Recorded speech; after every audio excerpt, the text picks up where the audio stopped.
Okay. And speakers, default. Okay. Oh, yep, there we go. Okay. Yeah. All I had to do was tell it not default and then default again. Done. Okay. So we have a few different audio setups. So when we switch between using our cameras and mics and everything, sometimes the software gets finicky. So let me start from the top. Hello, everybody. Welcome back to Mythical Family. We have a really fun project tonight. We are going to be streaming a playtest of an upcoming crowdfunder that will be going live soon on BackerKit called Criminal Spirits. And here to introduce the game and to actually run it for us and let us play test it is the actual author and creator of the content. So, Will, would you like to tell us a little bit about the Yep. campaign and about the game? Yep. Hey, good to talk to you all. Yep. Colonel Spirits is my own game that I designed. It's running with my own rule set that is based on Fate Accelerated, if you're familiar with those. It's a very, very rules light, narrative based role playing game. Criminal Spirits is the first setting book I'm putting out for it. I've already published the rules of the rule set and 3 adventures in the setting. But I'm back, you're kidding, crowdfunding a full setting book and condensed and specialized rule set for that setting specifically. Colonel Spirits is a game where you are a bunch of people, either supernatural or otherwise, opening a speakeasy in 1921 New York City, where you're going to be opening the first speakeasy specifically aimed for catering to the supernatural population of the city. It's a game of urban fantasy set in a historical setting where creatures that were actually believed to exist back then are the main focus of the game. And it's a setting where people believe in the supernatural because obviously ghosts exist, obviously fairies exist. You can literally see them, but they are rare. And so people do not disbelieve they exist, but they're not causing massive changes to the world or the setting or history. Okay. But nobody's going to, if you walk down, Fifth Avenue and you happen to be talking to a ghost at the time, people will stare, but they're not going to have their minds broken. Okay. People do believe in the supernatural because you can obviously see it every once in a while in your life. Okay. Nice. We're running, yep. We're doing the adventure I created as the introductory adventure to Criminal Spirits. Moonshine. It was actually the first one I wrote and the one I've been running now at many conventions and demos, to help people learn the game and get introduced to the setting. So we're actually going to be teaching the game during the game. Nobody here in this group has ever played before, and I've not shared any rules with them. That's part of what I wanted to show so that everybody's on the same page and you see how everything runs and how simple the game really is when you get into the flow of it. Okay. Sounds So good. I don't know if the players want to introduce yourselves or if we want to go straight into doing character creation. Let's go in the order I've got on my screen. So, Sable, who are you going to be playing tonight? I'm going to be playing an aristocratic uh fairy gentleman who is a distiller, and his name is Llewellyn. Nice. I'm going to be playing how would I describe it? I'm a mundane. I'm not a supernatural person. I'm a grizzled old guy that's wanting to do something at the end of his life that's not rooted in violence and all of the other terrible things he's had to do coming up to now. My name is Dutch Colfax, and I'm the one that runs the bar and is going to be trying to keep everybody else in line and get this place up and running.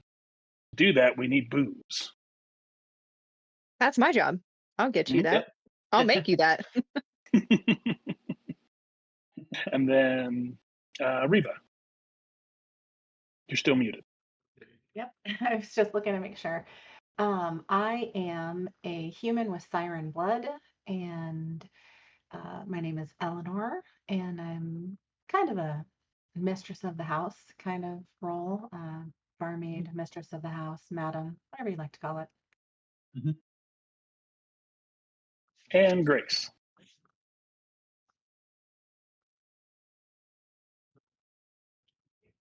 Who are you going to be playing tonight, Grace? She might be muted. Oh, They might. I don't. Am I back on?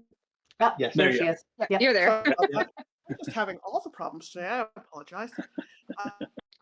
I'm going to be playing a character named Penny Royal. They are a brownie based changeling, likes to blend into the crowd, but a day laborer, somebody that's going to get said booze to said bar. Right. I can do all the work and get it done. Yep. Yeah. Believe it or not, you are halfway done with making your character. I mean this literally by the time that's spent. More than whenever I walk you through my character, half the time is spent just figuring out who your character is, and once you've done that, everything else flows very quickly. Now, I do have a website that I created for that purpose to help people get into the setting, understand what their characters are. You can find all of my stuff on the website gloriousfate.com. One of the pages, which is Inspire Your Criminal Spirit, where you can get a random inspiration for a character in the setting and an I had so much explanation fun of with it. what that means you can do and how you can spend fate points and get fate points. Now, fate points I'll explain later, but what's really important right now is understand that what you can do in this game is entirely dependent on what you're going to write down in the next 5 minutes. Okay? It is a word-based game. There are no skills in this game. You do not, what you can do has got nothing to do with any number you have in the game. It's entirely based on your words. And we're going to start by writing your high concept. I'm on a really useful website right now that I have nothing to do with. It's been up for at least 15 years, possibly 20 or more, called Fate Massic, where you can go and create character sheets and notes and note sheets for running Fate games. So while I set this all up, I have nothing to do with this website, but I do recommend it. It's actually very good for running all kinds of Fate-based role-playing games. But on each of you has a character sheet already set up with nothing written in it. So what you want to do first is go to your high concept, click on the edit aspect, and write in the 2 or 3 word description of your character, the very high level, the very shallow, frankly, description of your character. The one you're going to see if it's the credits in a movie. Okay. Would we use the descriptions that we used on the website, like the aristocratic fairy distiller? Exactly. It doesn't have to be exactly what you saw on the website, but that is, you can definitely just copy that directly if that's exactly what you want. Or if you want to make a small adjustment, go ahead. It should be 2 to 4 words, not anything very deep. We will be getting into developing your character with more depth in the next steps. Okay. Okay.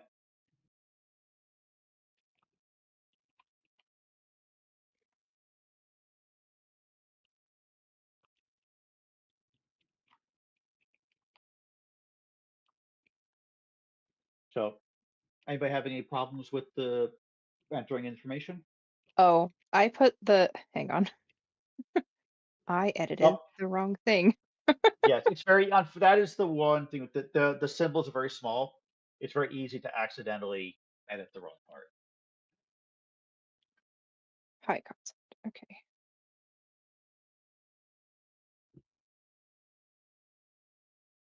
Okay.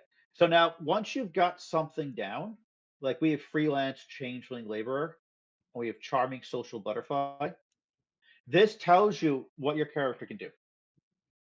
And 90% of the time, you will not need to roll to figure out what you can do. For instance, if our freelance changeling laborer wants to move a big heavy box or run a crane, or get or catch something that's thrown at them. Like a big object thrown at them. We don't. You just do. It's a thing you do. There's no reason you wouldn't do it. You just do. You should always, when you're role playing in Criminal Spirits, use the Yoda rule. Do or do not. There is no try. As far as your role playing should be concerned, you just tell me what you have succeeded at and how you did it. Always assume you succeed at everything. If there's ever a place or a time where like that actually wouldn't have worked, right? Um, let's say you're chasing a thief around a corner into an alley, and you say, I run around, I jump and tackle him to the ground before he can make it through the door at the other end. It's like, and you don't know that there's a werewolf waiting for you in that alley. I would go, well, wait a second. You turn the corner and you run straight into a furry wall and bounce off and land on the street. Okay. But that Okay. doesn't invalidate what you were describing. You described yourself succeeding.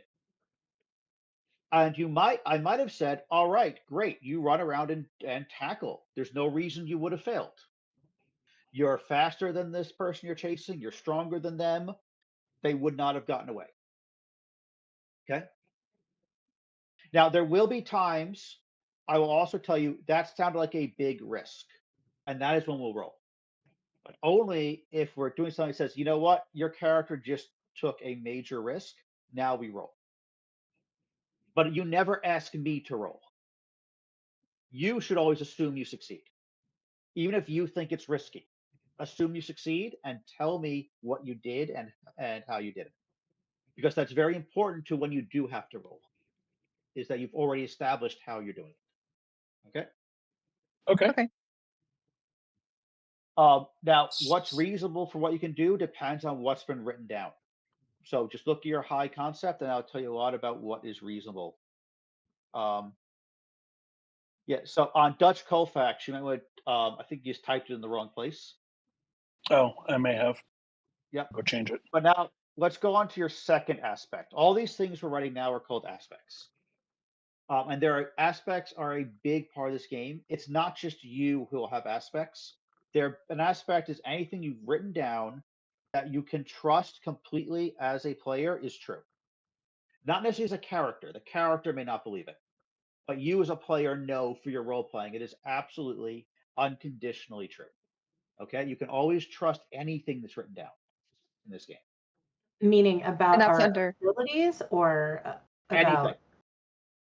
I will be writing things during the game in up here where it says scene aspects.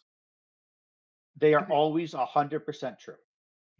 You can trust them entirely and use them for your role playing.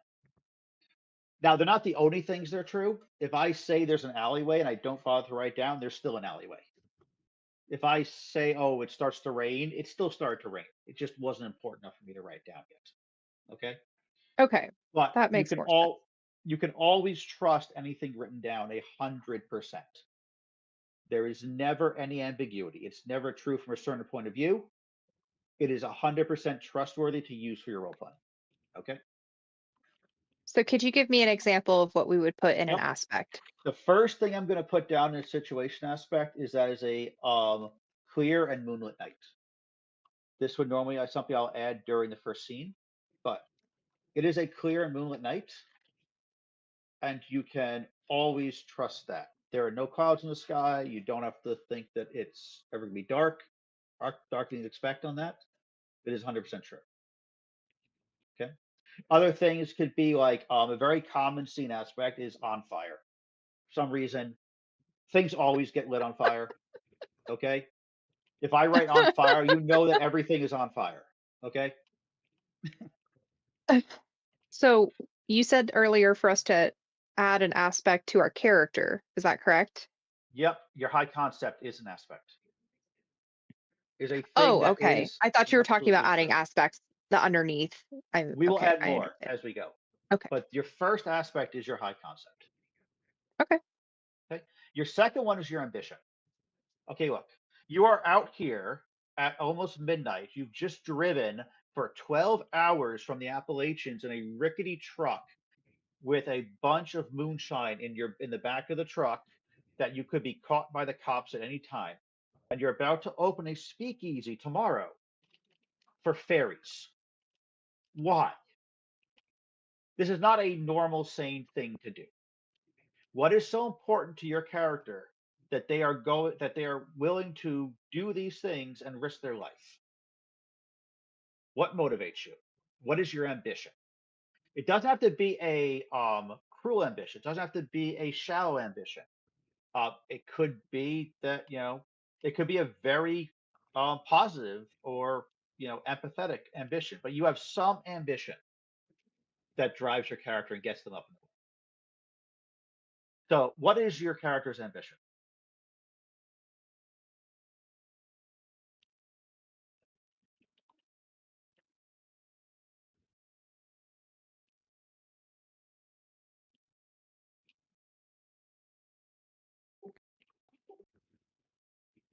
If you want to let me know, you can just let me know as you talk, or you can down. But basically, yeah, pretty much anything will work. Penance and a taste of normalcy. You want to make so Dutch wants to make up for their past acts and get and feel like they've got a normal life. They want to then they He's brought a and lot of misery to the world. yep. Now, and for some reason you decide that opening a speakeasy for the supernatural is the way to achieve normalcy. And we can delve into that going forward. We could delve into that when a longer campaign. But still, it's a good ambition. So Eleanor believes that Paras are better than normies who deserve a rich life. So you're basically in it because you think that the lives of the supernatural should be better than they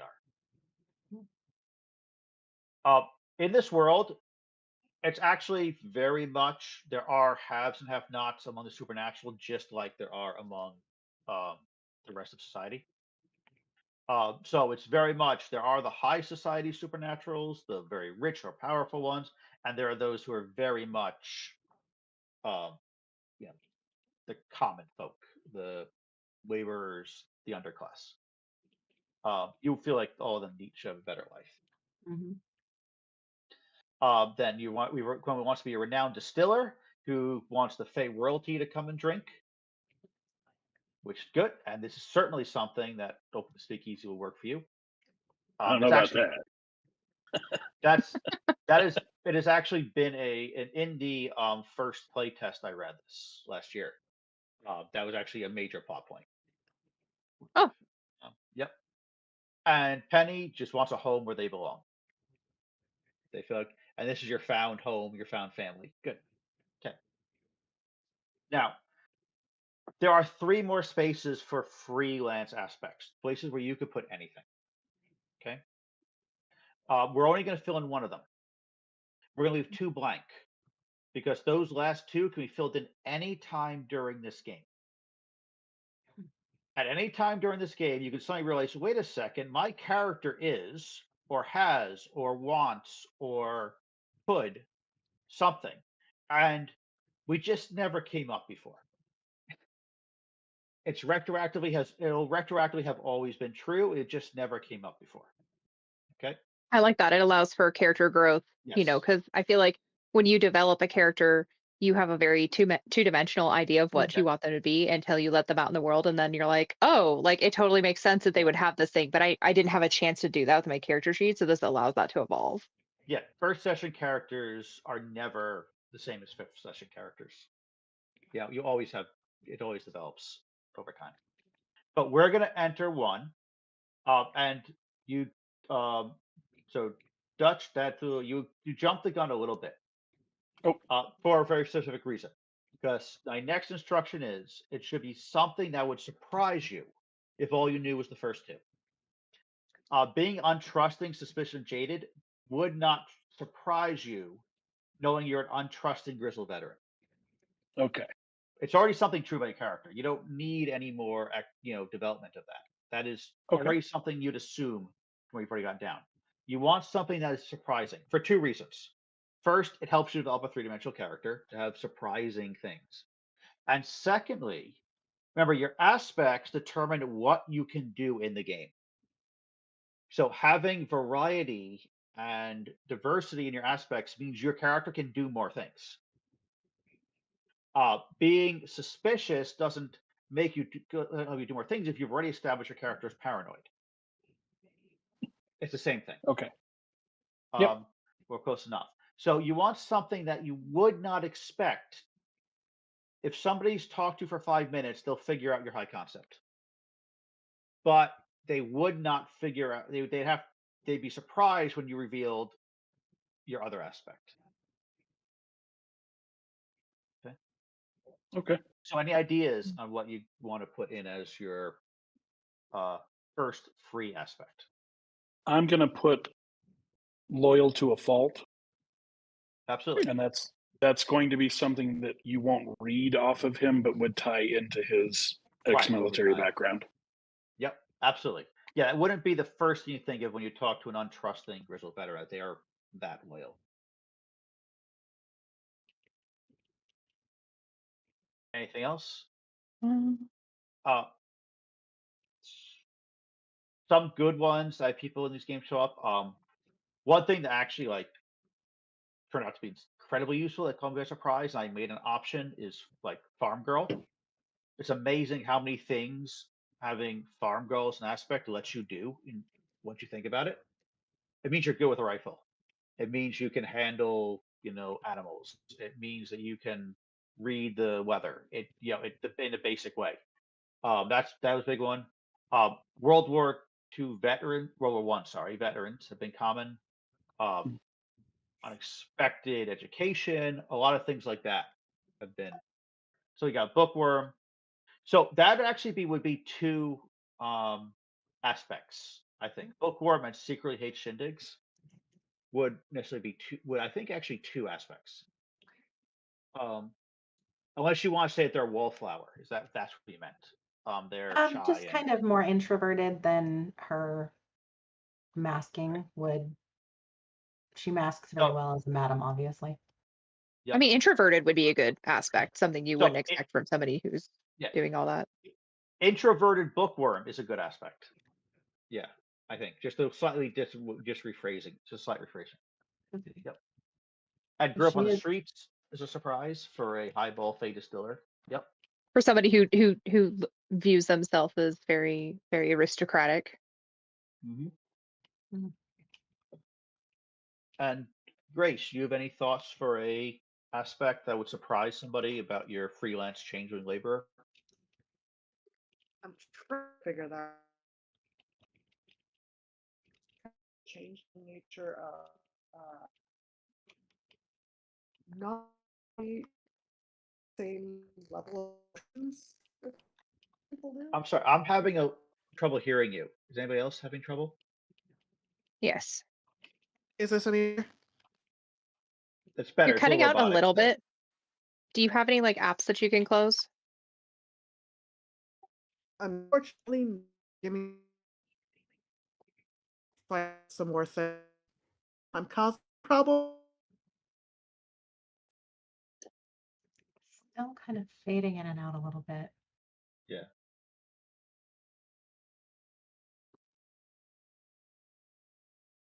Trying to fight.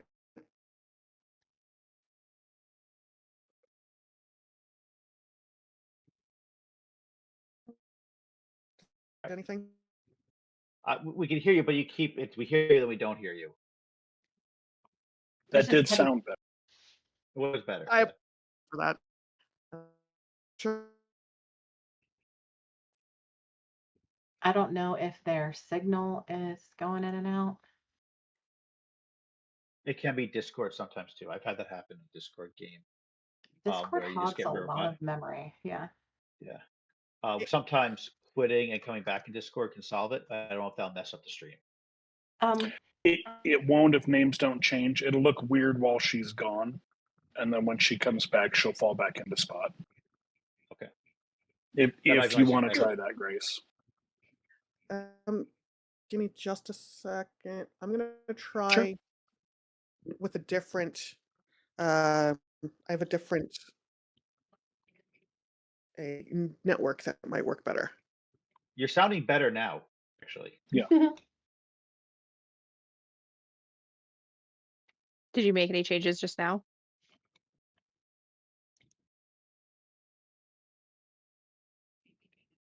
Okay. Good talk. Yeah. All right. Well, okay. So we've got for the other three of you and for all the Yeah. listeners. So you've done most of making your character now. There's only two more Yeah. steps to make your character. And this most of the time during the game, this is all you'll need to pay attention to is the words you've written down. However, sometimes I will say you've just taken a big risk. This could definitely go wrong, right? That is when you will roll dice. Okay. You'll be rolling for they're called fate or fudge dice, um, which are just give you a result of plus and negative or blank, and will give you a bell curve. I'll explain this while Grace is gone because I did explain this a little bit. I showed her how to roll the dice. But in this program, you'll be clicking this 4 times, right? Which will give you a number between -4 and 4 as your result. Okay. Then you'll be adding a bonus to it. Hello, Grace. Hello, can you hear me better this way? Yes. Yay, It feels there's better, so yes. much more clear. Yay. Okay. Good. I actually just transferred it over to my phone. I have a feeling I could probably get the video working if I tried now, but like we mentioned before, we're not going to mess with that. Turn it on and let's see what happens. All right, let's see what it do. No, well, it did move. Hello. Yeah. Oh my gosh, she looks so cute. Oh, yes, I know. Everybody's making me feel underdressed. Actually Something do a whole lot of shifted a little, but steampunk stuff. So most of Yeah. it's in most of it is in storage, but you can always scrounge a few things. Yep. and honestly, if we Let's. just go to break for a second, I mean, you can. Yeah, I just need to shuffle stuff around as long as the camera Yeah. stays on. Yeah. Okay. I All can right. do So that. Yay. Hey. yes. Oh my gosh, I you love your want to hat. It's so explain this good. stuff on stream. Yes. So Yeah. okay. So Good. yeah, we'll go to break real quick. Okay. Just have to remember. You're gonna get me a snack. And just remember to keep your cameras on. Oh yeah, I'm not touching anything. Nope. Right? Same. Hands Same. off. Like I'm gonna plug in. In fact, I'm just gonna plug in my phone so that I don't have to worry about that at all. Yeah. Because I have a little arm that I can attach to my dresser over here. So it's just it's floating. Like I don't have to do anything right now or adjust it. All right. I'm gonna play with this. I can show you my whole outfit then. Look at that. That is so cute. Yes, Yeah. that's fantastic. Yes. Very good. I'll be right back. Okay, yep. Grace, while we're waiting, we can actually do your last aspect. All right. So, like I was trying to say before my microphone did its thing, I was considering the aspecting sling aspect a little bit of. It appears that the emotions are normal and human, but once you can tell a lot of asking. It broke up again. I heard you, but I did hear a little about the emotions not seeming. So, well, how would you like to describe that? What effect do you want that to have on how Penny interacts with people? Are they a good liar because they control their emotions, or do they have trouble relating to other people? Is it a thing where they have trouble, or they unintentionally, do give a impression they don't want? And not sure. Give me a second to think.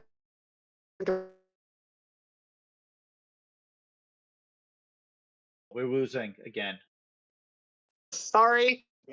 Yeah, I- it's clearly not your fault. It's clearly data transfer issues. Feeling the fire. Yeah.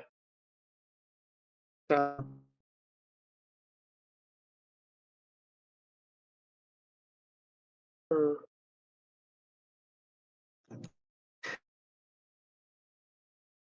Can you? Oh, if we turn off the video again, it's Like- gonna mess up the order again.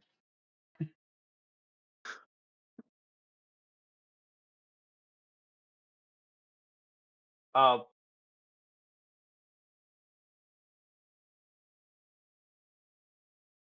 yeah, totally frozen.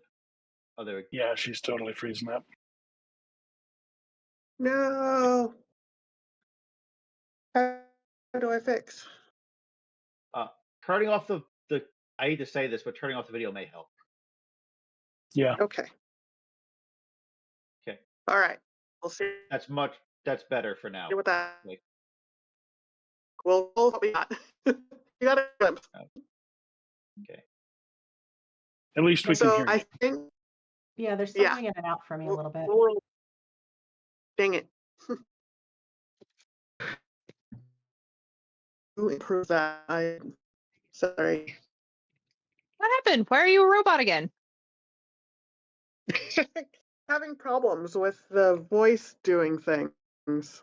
Oh, I don't. I'm dropping out.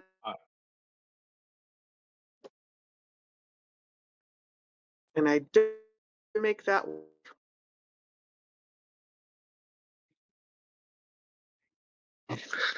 Yeah, I'm sorry. Uh, why don't you? Let's see if we can try to get working while we move on. With Mhm. finishing the other characters. Yeah. All right. But yeah, I'll try a little bit on my side. I think I've got an idea. I'll toss it in there. It's sounding better, like for bit, but I don't know if it'll last, unfortunately. Yeah. So go ahead and toss Right. your third aspect in. Okay. Okay. All right. So right. If you do need to roll, you're rolling 4 dice. They'll give you a result between -4 and +4. Then you're gonna add a bonus. The bonus is not dependent at all on what you are doing. The bonus is about how you are doing it. Hmm. You can do you can now. This is why it is so important that you describe what you're doing, what you're accomplishing, and how you're accomplishing it as you're role playing. Because if I ask you to roll, I will base that roll based on what you have already said about what you are doing. Hmm. Example that I think works very well. You are trying to get into a club because there's somebody in there you have to meet. If you run up and punch the bouncer in the face and charge inside while throwing everybody in your way over to the to the floor, you have just got into that club fiercely. If you um, walk up inside a fight between 2 other people that distracts the bouncer that you slip through when they're not looking, you've just gotten in cleverly. If you roll up in a Maserati and walk out with gold link and looking like you're really worth $1 million and just walk up and look at him and pass him $100 bill and walk inside, you have gotten in dramatically. Okay. Okay. You can with accomplish pizzazz. the goal of getting through in many different ways, but the results are slightly different, just a little bit.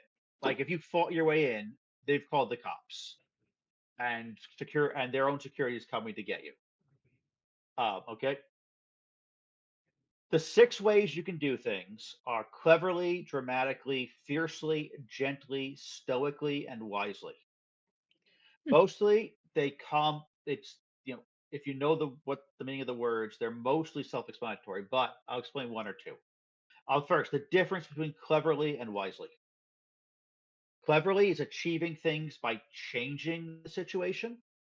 Wisely is achieving things by recognizing how things already are. The way to get into that club wisely is to get in line.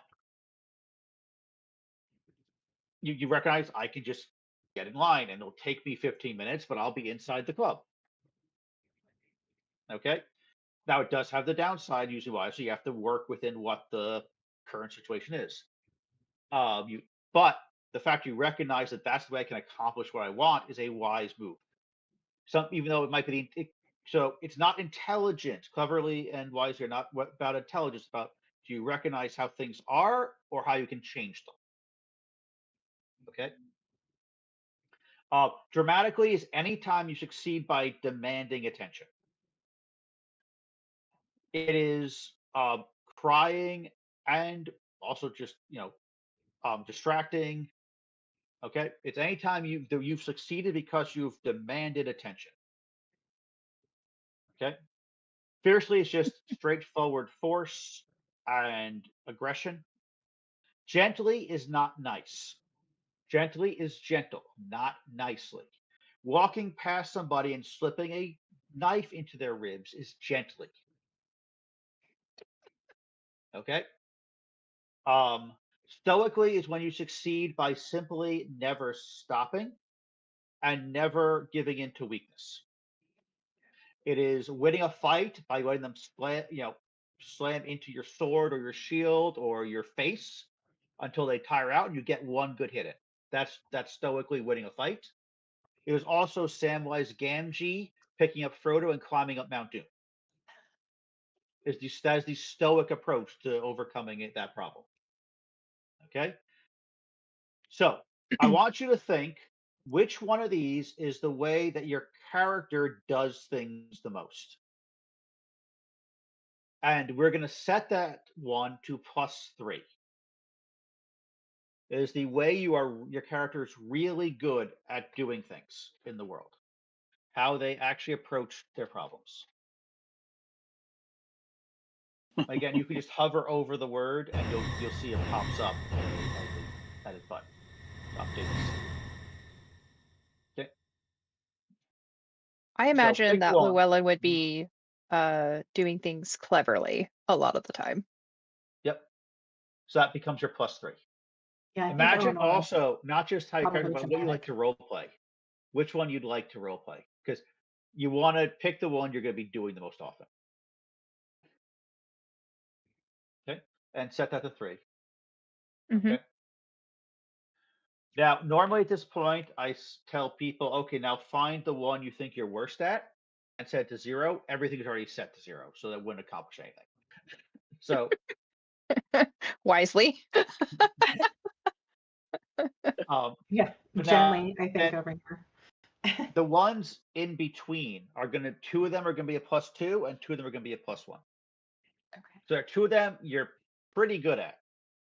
It's pretty natural for your character to do things that way. And 2, you're not a disaster, but it's not really your preferred way to do things. So you said 2 of them are +2? Yep, and 2 of them are +1. Okay. And there'll be 1 left over that is +0. The way you are really just not good at doing things. Okay. Alrighty.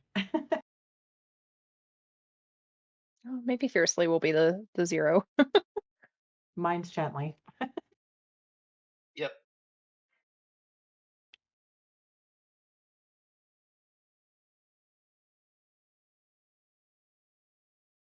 Okay.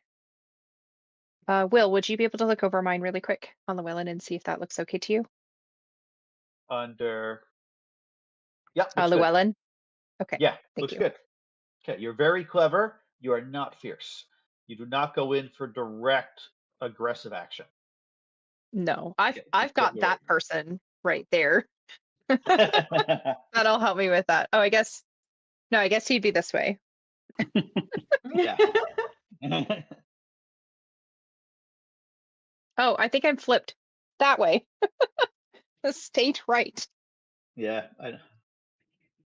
There you go. There you go. All right, Now good. that was correct. That was the correct. Yeah. Yeah. I'll get it. Now that I know that things are flipped, things will be a lot more accurate. I need to actually put my. There we go. Now I can see a little bit better. All right, good. And Penny is done. Good. Penny is very clever and gentle, and not at all gentle. Yep. Gentle is Okay. overrated. Goof Absolutely. to it. I hear. I agree. Yeah, again, I do it. Gentle is like gentle, for instance, most thieves would have a very high gentle. Again, no matter what they do, it's using the least amount of force needed to accomplish something. You know. Yeah, definitely not my laborer. Yep. Mhm. All right, good. So yep, I think everybody's got theirs right now. Good. There's only one more thing to do before we get into the first scene. There is something your character is awesome at. You'll see if you go down past Hmm. game tools, it says stunt. I am awesome at. Oops. What did I just do? Okay. Click the edit button, and in where it says description, write Mhm. what you are awesome at.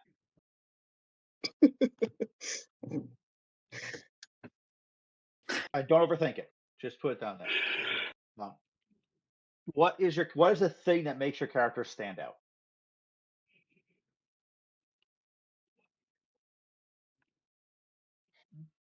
Do you mean like physically, mentally? Does it not Anything. matter? It should be Okay. something you do. So like it shouldn't be I'm awesome at being strong. It should be I'm awesome at picking things up or throwing things or wrestling. It should be an action. Something you do. But other than that, absolutely anything. All right, so you'll have to I think decide if didn't. that's okay or not. Let me do this. Oh, Yep, I mistyped it, but I'll fix that. that's fine. Don't worry about it. Yes. So anytime that you're in a complicated situation and you decide to resolve it by applying violence, you are awesome at that. So it wouldn't actually help you once the violence has started, but when you're in the middle of Right. yes. There's a Do I little. need to describe more, like in terms of like what I mean by getting what I Nope. want when I want it? Well, okay, let me look at that. You're a woman? That should be implied. So if we agree that it's about talking to people, it's about it's about demanding to pressing somebody for what you want and being forced, being dramatically or Here. forcefully like saying, yeah, you're gonna give me what I want. Yep. Is mine okay? Detecting intent. Yes, when you try for what Uh, somebody's. Yep. It's So basically like an insight. Like I'm always gonna be on the up and up yeah, on like how somebody really feels about something. yes. So what this Okay. means, well, mechanically, is if you are doing that thing, you add an extra 2 to your roll. Okay. That's it. So if you are trying to detect intent, and it's very important. One thing about this game, you always have to be doing things. You cannot ask me, I try to figure out what is he thinking. You have to tell me what you are doing to figure out what he's thinking. But when you do that, you get to add 2 to your roll if it's a risk. So if I Okay? look at somebody in a scenario and they're presenting very confidently, but I see him tapping his toes, I'd be like, actually, he's very nervous right now, Yeah, so you but he's would putting on a say, face. I take a good look at him, but I watch his fingers and see if they are tapping or not. And if he's got any twitches, I'm like, awesome. Most of the time, that wouldn't even be, I wouldn't even say it's a risk. But if you're in a high stake situation where you got to make a decision based on it, then I'd say it's a gamble. If you get it wrong, that could cause you real problems. Okay. So I'd roll that because, misjudging them, thinking they're nervous when they're not, or that they're not nervous when they are, could get you killed in the wrong situation. So then I'd make you roll. Okay. And that brings up the very last thing I want to talk about. In this game, your character cannot involuntarily be killed. In fact, you can't have lasting harm involuntary in this game. That doesn't mean Okay. things can't go wrong, because you'll be forced sometimes to make the decision to get harmed or things go wrong. Okay. But you can always choose to have things go wrong instead.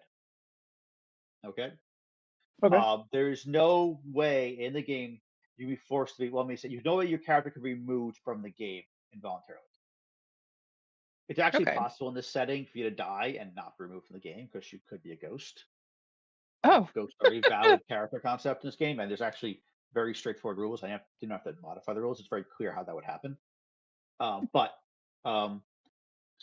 just so you know, this is a game of protagonists.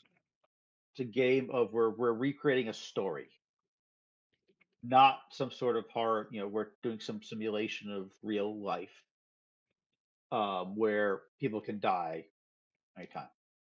You could die. You can choose to have your character die, but it'll never actually be forced.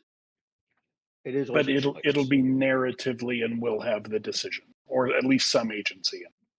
Yes. If I'm banged up, I can say I stay at the bridge and pull my pistol, and I tell them to drive off in the truck, and I stay and shoot up the trucks that are following us, and then that's the end of me. But I have Right. agency in that. Okay. Yes. Very cool.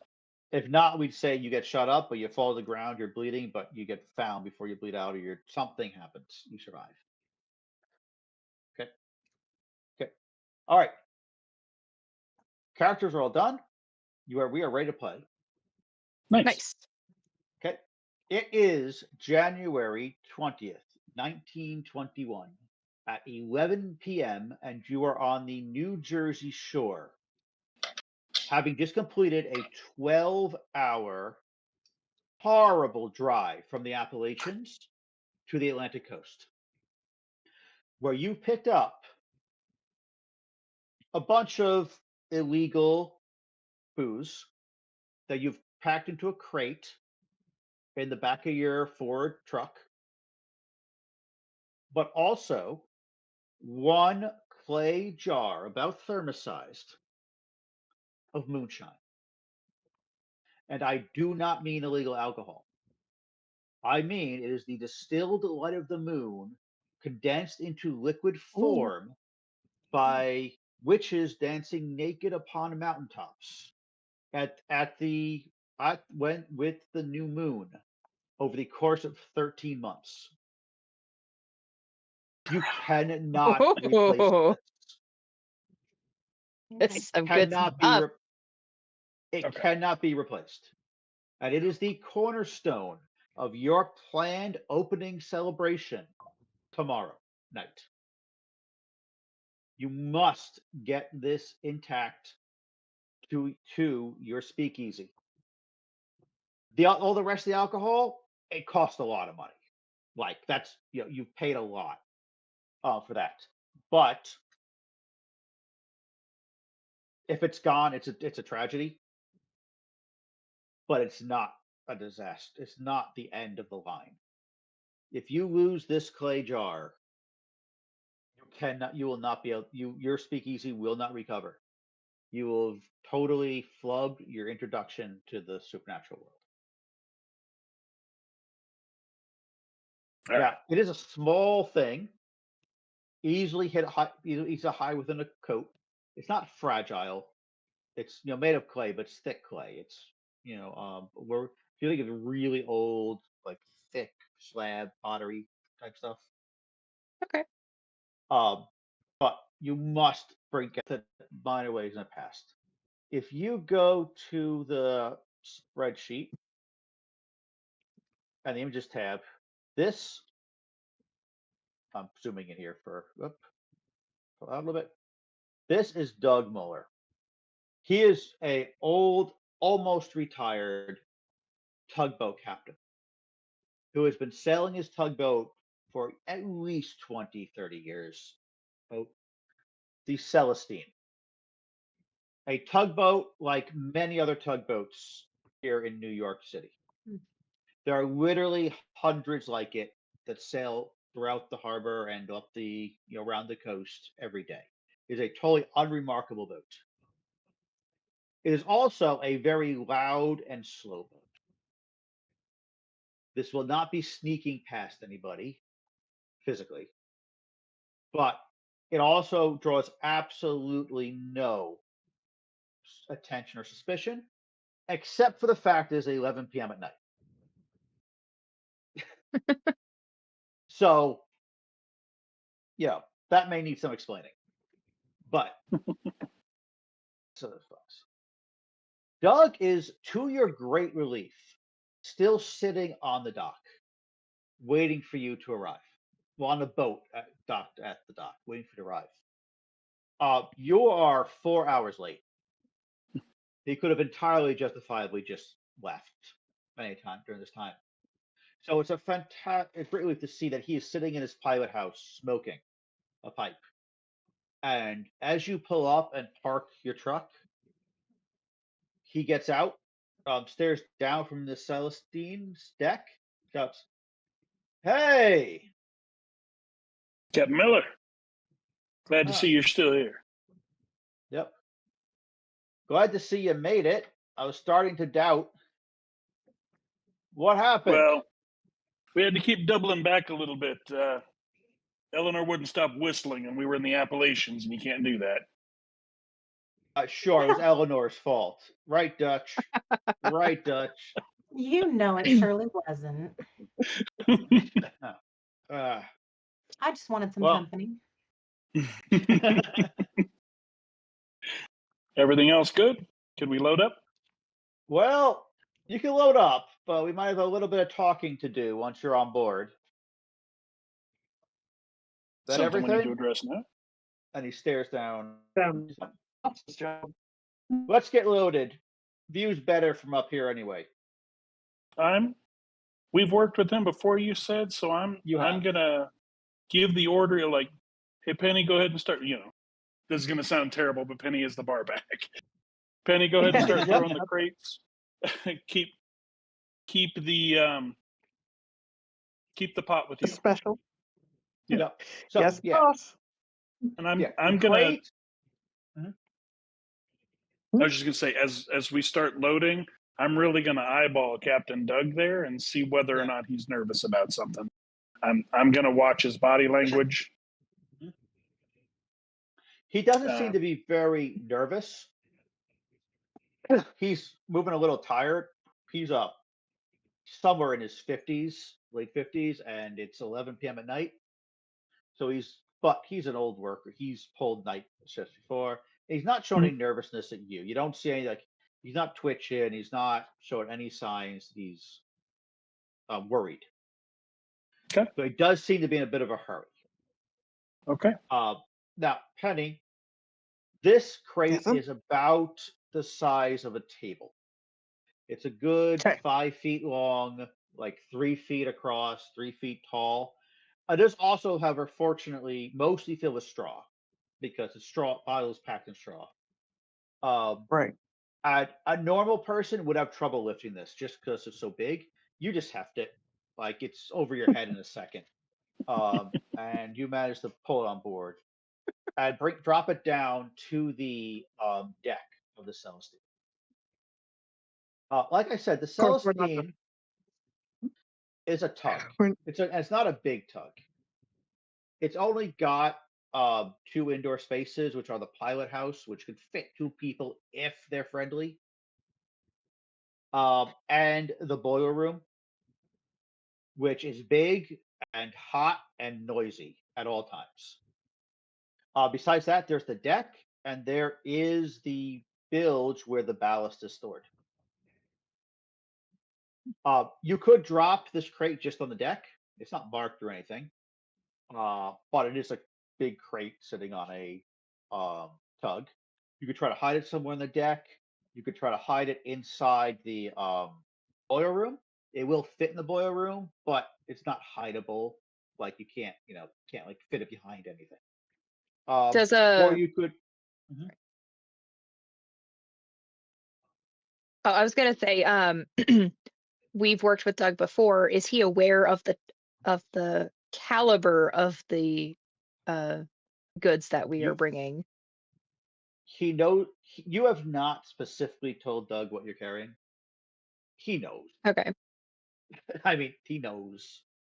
But you've never said it out loud to him, and you've Okay. never mentioned to anybody about the moonshine. Do we have an agreement? Like he gets like some on the side. Like what is his inspiration to helping us? You're paying him. Okay, that's a good inspiration. Yeah, you're paying him. once it's on board, we'll wherever we were going to park and leave the truck, we do that. I reach under the seat and pull out the trench gun, which is it's a World War I shotgun. Yep. Get the shotgun. Try to hide it under the long coat. It's not going to be fully concealed, but just keep it discreet from distant viewing.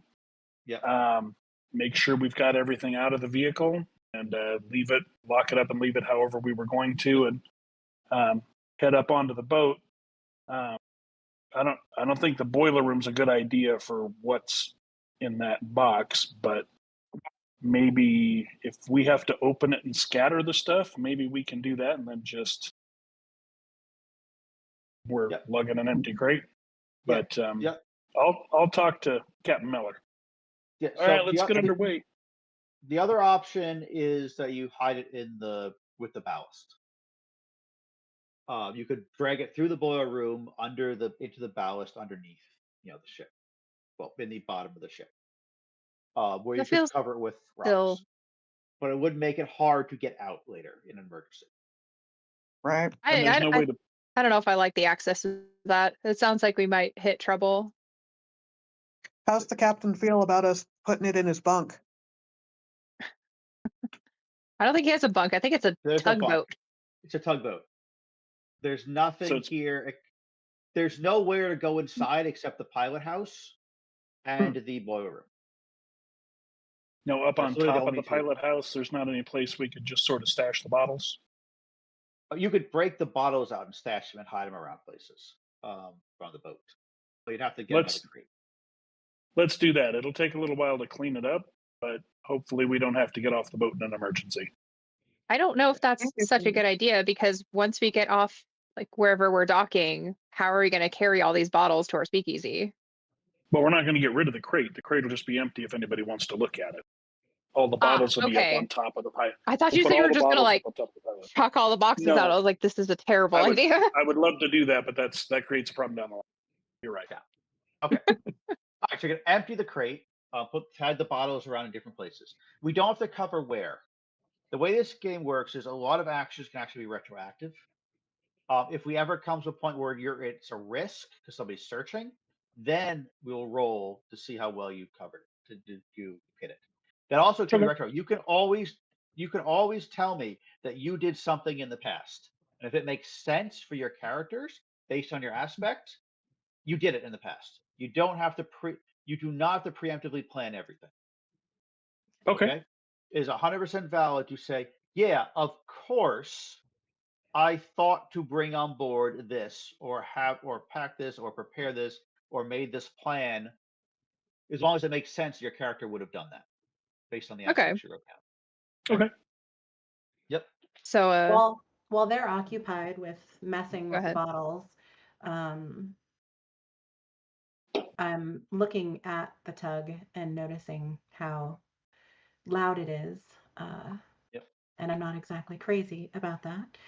So, as an occultist, many of my tools are in plain sight.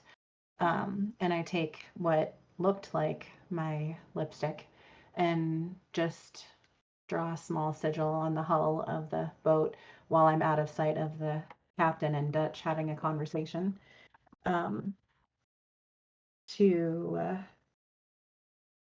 This works, so describe it working. What it does is it asks the sea to shroud the tug from view unless you're looking directly at it with intent.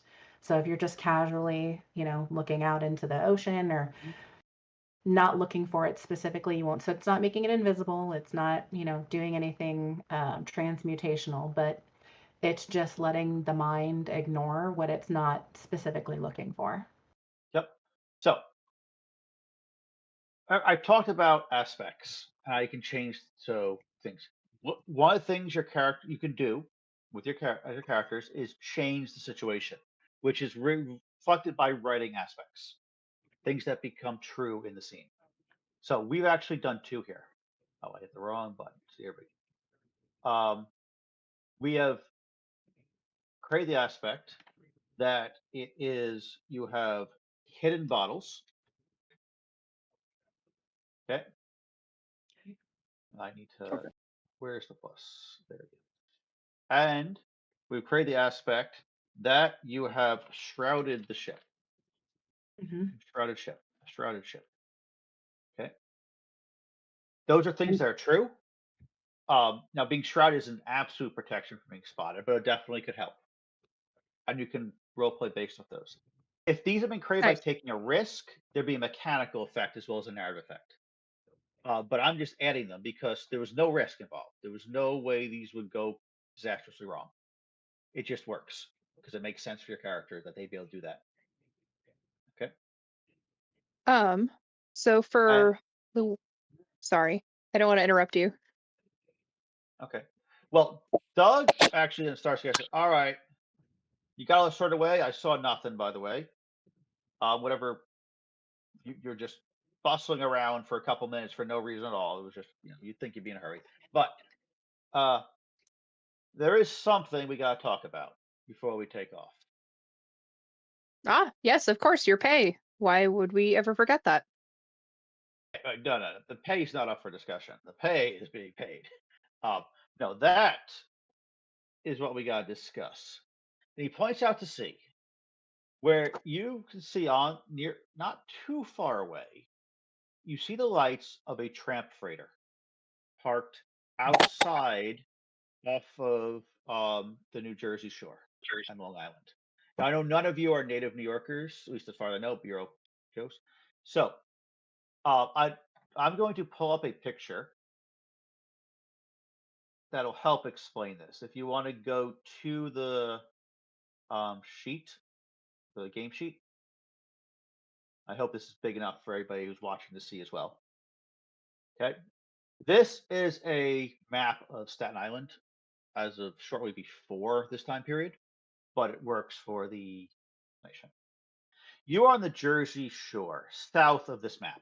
You're not on the map right now. The tramp freighter that Doug is pointing at is often about this corner of the map. And this is something all of you know exactly what that means. This is that freighter is a rum runner.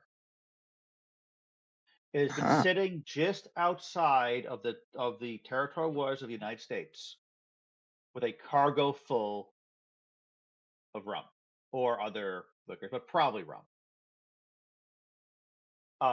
Right outside where the Coast Guard can pull up and inspect them legally. And Doug points says, yeah, so, well, you've all seen this before. You know what it's like. There have been ships were swarming all over that place this morning, heading up and picking up whatever they want from that ship, sailing back to the shore. But it looks like somebody in the city got a real bee in their bonnet about that. Somebody's trying to make a statement because, yeah, those poor bastards over there. And he points up at the Narrows, which is the main entrance to New York Harbor.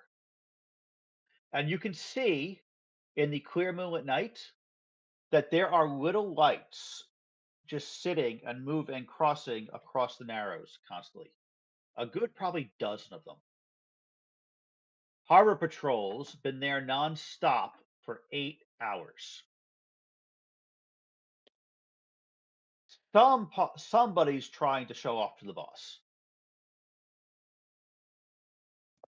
They've They're been looking for the searching big boy. they've been searching and stopping every ship that goes through the Narrows. And yeah, even the tugs. Not a single ship's gotten through without being searched. So we just make sure they have nothing to see. I'm not happy trying to go through that. There's another option. What you We got, could Cap? take the Arthur Kill.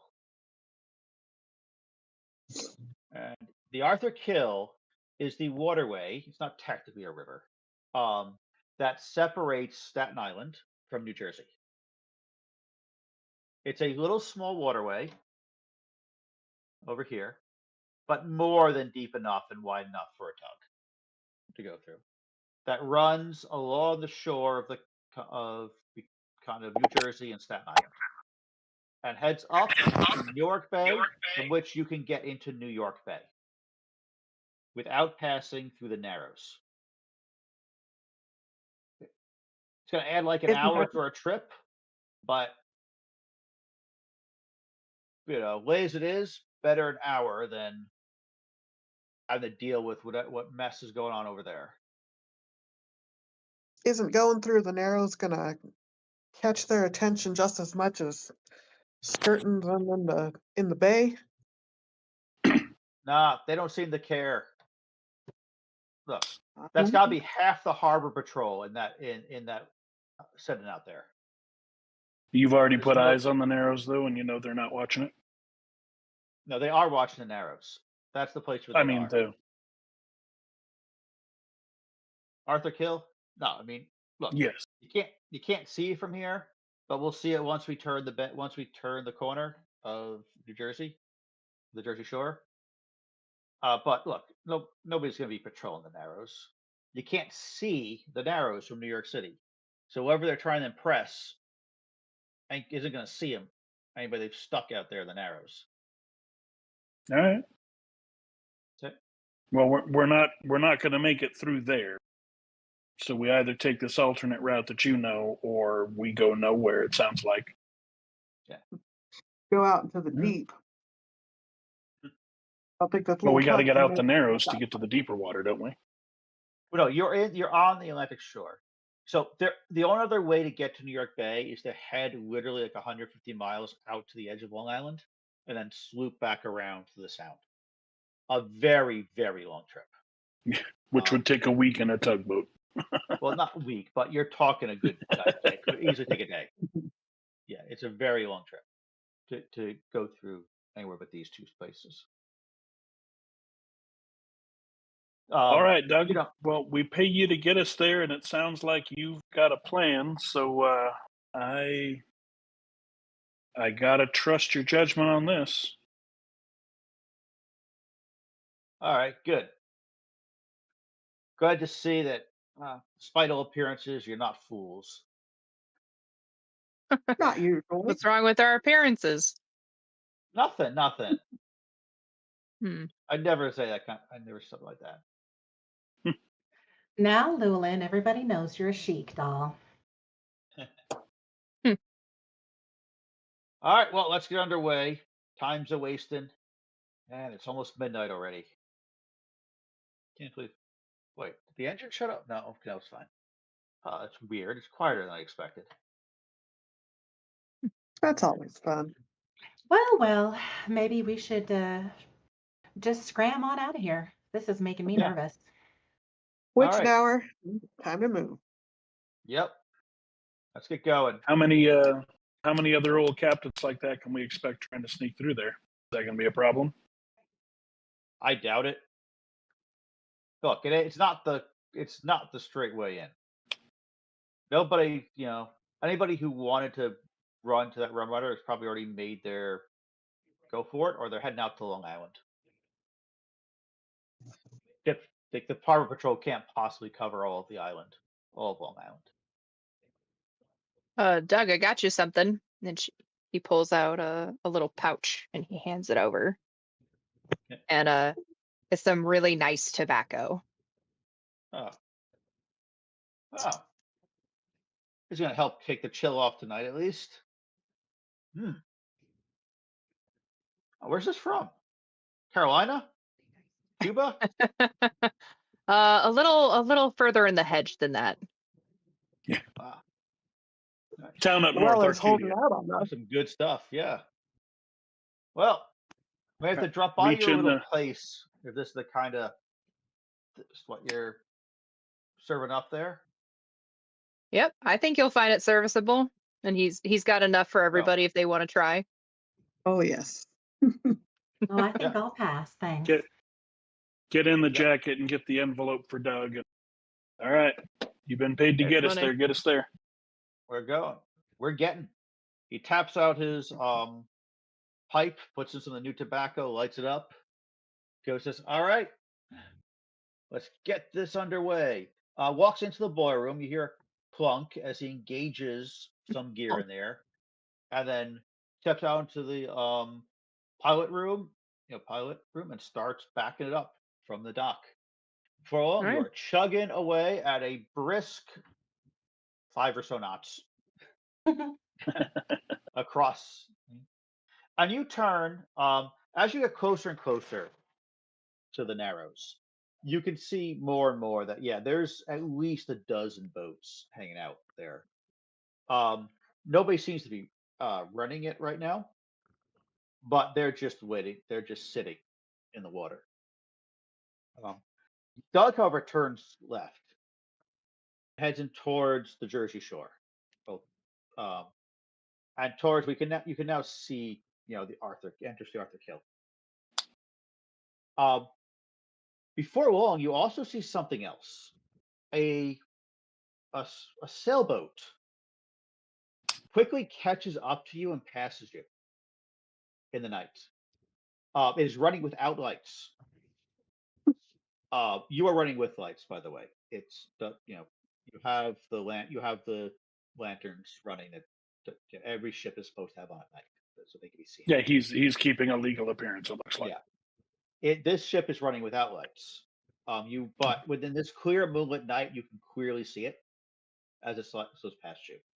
And quickly outpaces you, darting ahead until you're both fairly close to the entrance to the Arthur Kill, when there's a sudden beam of light that comes out from the entrance and illuminates this sailboat.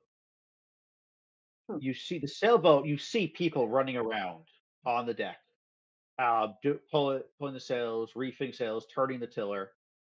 And for a while, the sailboat has made a U-turn and is heading back out into the ocean. But you can see sitting in the entrance to Arthur Kill is a lone small boat. We've got you would Penny would immediately recognize it. Dutch probably also. It's a tiny little harbor patrol boat, the kind of thing that is basically an overblown rowboat with a shed on top and a diesel engine. One of the bobbies. Yeah. One of the bobbies thinks they're clever. Yeah, but it's a tiny thing. There's no way more than 3. There can't possibly more than 3 people on that ship, on that boat. It is not good. It could not go into the ocean. It's one of the boats that was made for just going from dock to dock, inspecting people. But it is sitting there at the entrance to Arthur Kill. And you're not sure it's seen you because you are shrouded. But it's also clear moonlit night. You might be able to sneak past if you can think of how. Does the captain realize that we're shrouded? I mean, I didn't say anything because I wasn't sure how he would take it. He's commented that it's weirdly quiet. Okay. But he hasn't otherwise really brought it up. Okay.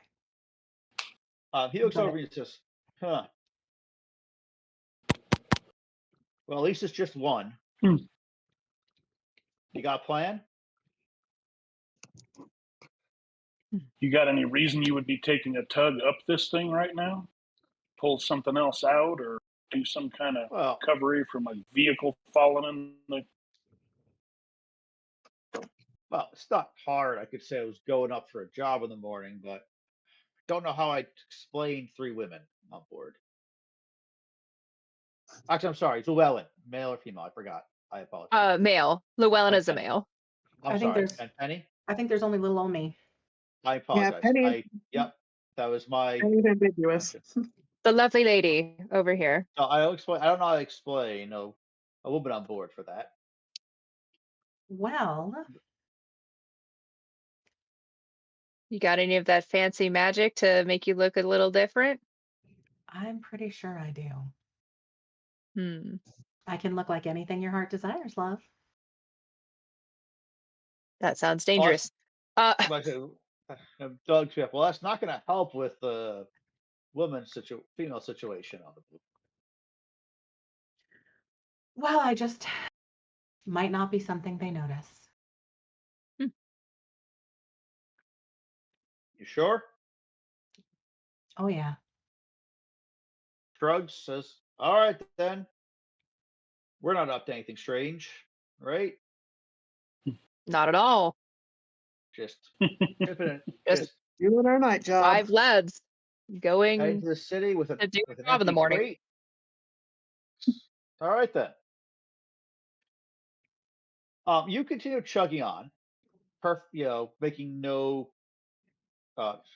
and where you eventually you are surprisingly close when you suddenly the lamp turns on the boat, and it seems to take a few seconds to find you. Like it actually swings around several times, like it missed you the first time before finally the lamp makes you. It's a search lamp, but it's an old style one and very weak one. It's literally just a oil lamp in a reflecting um, cover, but enough Just to up.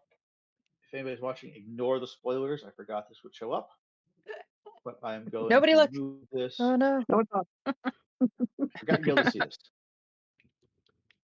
Okay.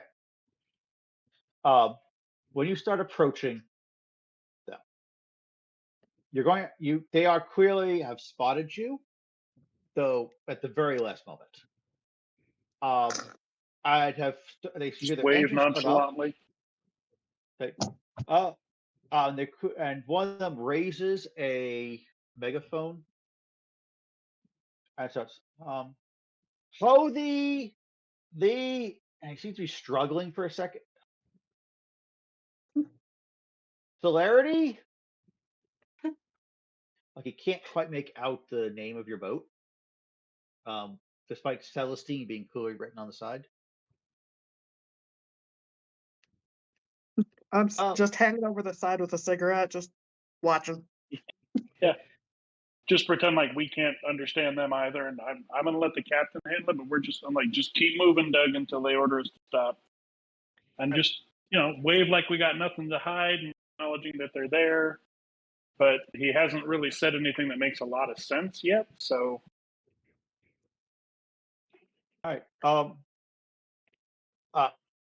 Cut your engines. Prepare for an inspection. Uh, I I have an idea. okay. All right. So being Fae and all that, maybe a little mischief magic could be fun. Where this just happened to be the time where he he just took a little too much time replacing that old light in the searchlight, and it just conks out at the exact moment we need it to. Okay. Runs out of oil. Yeah, Well, whatever they're using Llewellyn, is it electric or oil. Maybe he forgot to replenish it like he should have, or maybe he had the new intern on the boat do it, but he did it wrong, and just darkness suddenly. what is Llewellyn actually doing to make that happen? Like, what does I'm it gonna look say he like has when a little. Llewellyn? He's got his own pipe going on, and he kind of like shakes out the old embers, and they kind of turn into like a wisp of magic that kind of goes around and disperses and makes its way into the lantern and kind of like Okay. drains the fuel. That sounds like a subtle and gentle way to do it to me. Oh shit.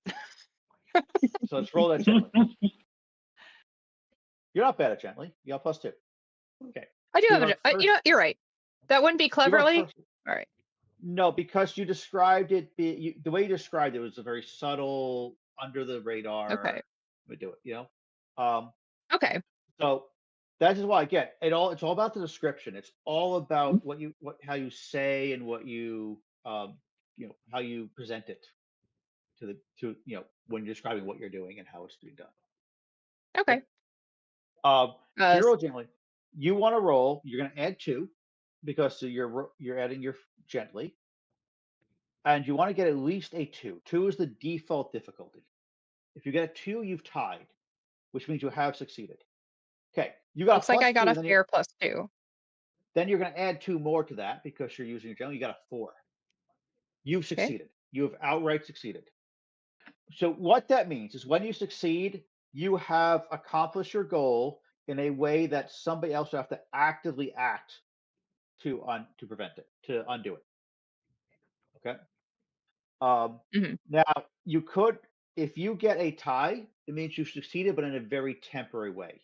It will change just with a little bit of time. Like it's only a momentary, very short-term success.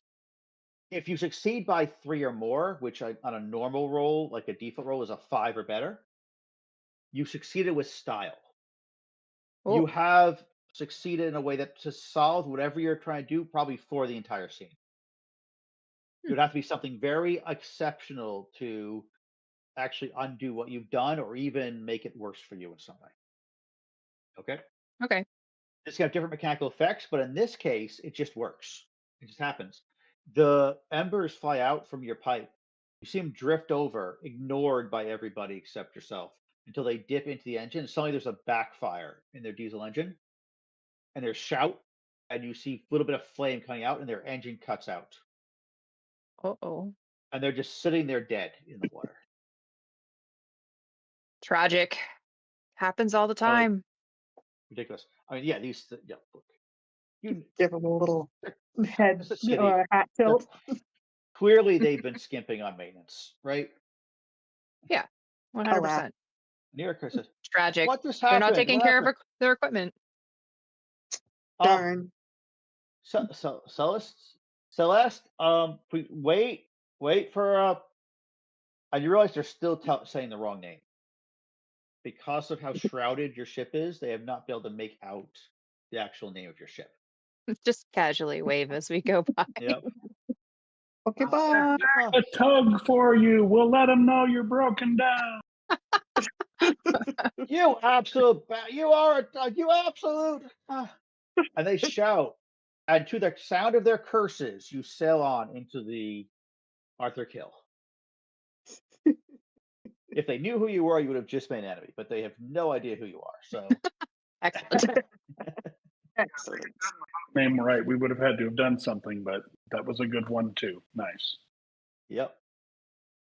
Right, because like I said, you are shrouded, so they are having trouble seeing you and making you out and identifying you, despite the fact it's a clear moonlight. But you've solved the The problem. boat You were able to quieter. get That's past funny them too. and just chug into the kill. You know, I mean, they'll get their boat running again eventually, but that time you should be well down the kill. They'd have to turn and race after you. And honestly, they don't look like they care that much. They're probably more worried about their boat because they don't Yes. want to be stuck out here all night. They're going to be rowing hard for a while. And after that, it's a good half hour of just quiet, boring travel up between Staten Island and New Jersey. It's it's on both sides. It's marshland or farmland or small industrial towns, but not with no lights because it's like it's after midnight in 1920s. Nobody has their lights on. Okay, and it's just you quietly chugging your way along until suddenly there's a massive clunk and Doug starts cursing up a storm, bolts Uh-oh. out of the pilot house and into the boiler room. And you keep hearing until finally it stops and your boat goes dead in the water. Celestine, you can hear the boiler still going, but you're just drifting. I'm going to head down there and see if there's anything I can help with. I'll Just help you. bare hands. Yep. You open the door. You see Doug is bent over the main propeller shaft, heading back out to the propeller and back. You can see it has been disconnected. He's thrown the emergency release. We got a snag? Oh, we hit. Oh, the propellers failed on something. There was nothing. I was watching. We didn't. I don't know, sunken tree or some maybe. Power patrols Just could have bad been luck, pulling yep. these things out, not watching the thing for good men just doing their jobs. So are we stuck What do you here? mean if you're done? Well, until the propellers freed, I'm not turning that thing on. I'll rip the shaft off. I don't know if we can fix a broken shaft. No. Well, I mean, I have some remedies for that, but I don't think they'll help your boat. Not that kind of shaft, man.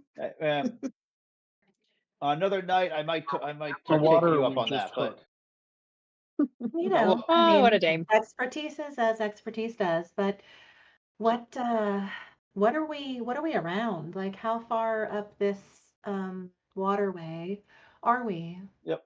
So you're right about if you see the I don't know if you see my mouse actually, but you're about halfway up the kill, the Arthur kill. So there's nothing around except farmland and dark, empty factories. Oh goodness, okay. It's a totally empty area right now. It's after, like I said, it's after midnight. Before electricity, there's no electricity out here. New York City is partially electrified at this time, but not out in the countryside or the small towns. And Doug, you said you pulled the release on the prop. Is it fixable at this point, or is something actually broke? Are we hung up?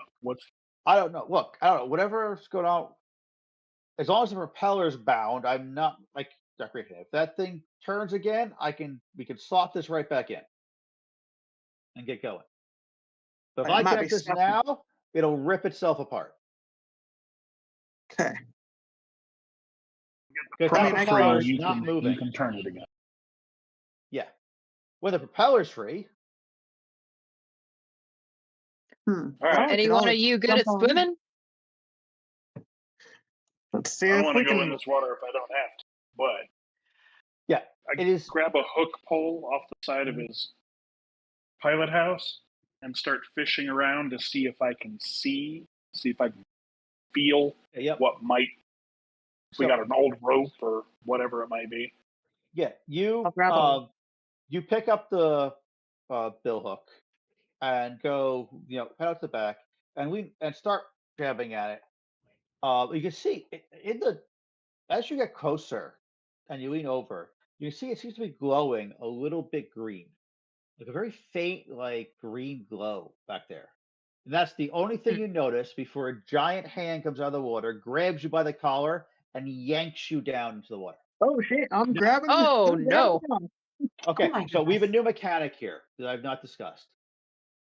When Okay. something happens in the game, anybody who can justify their character being able to intervene can decide to oppose whatever's happening.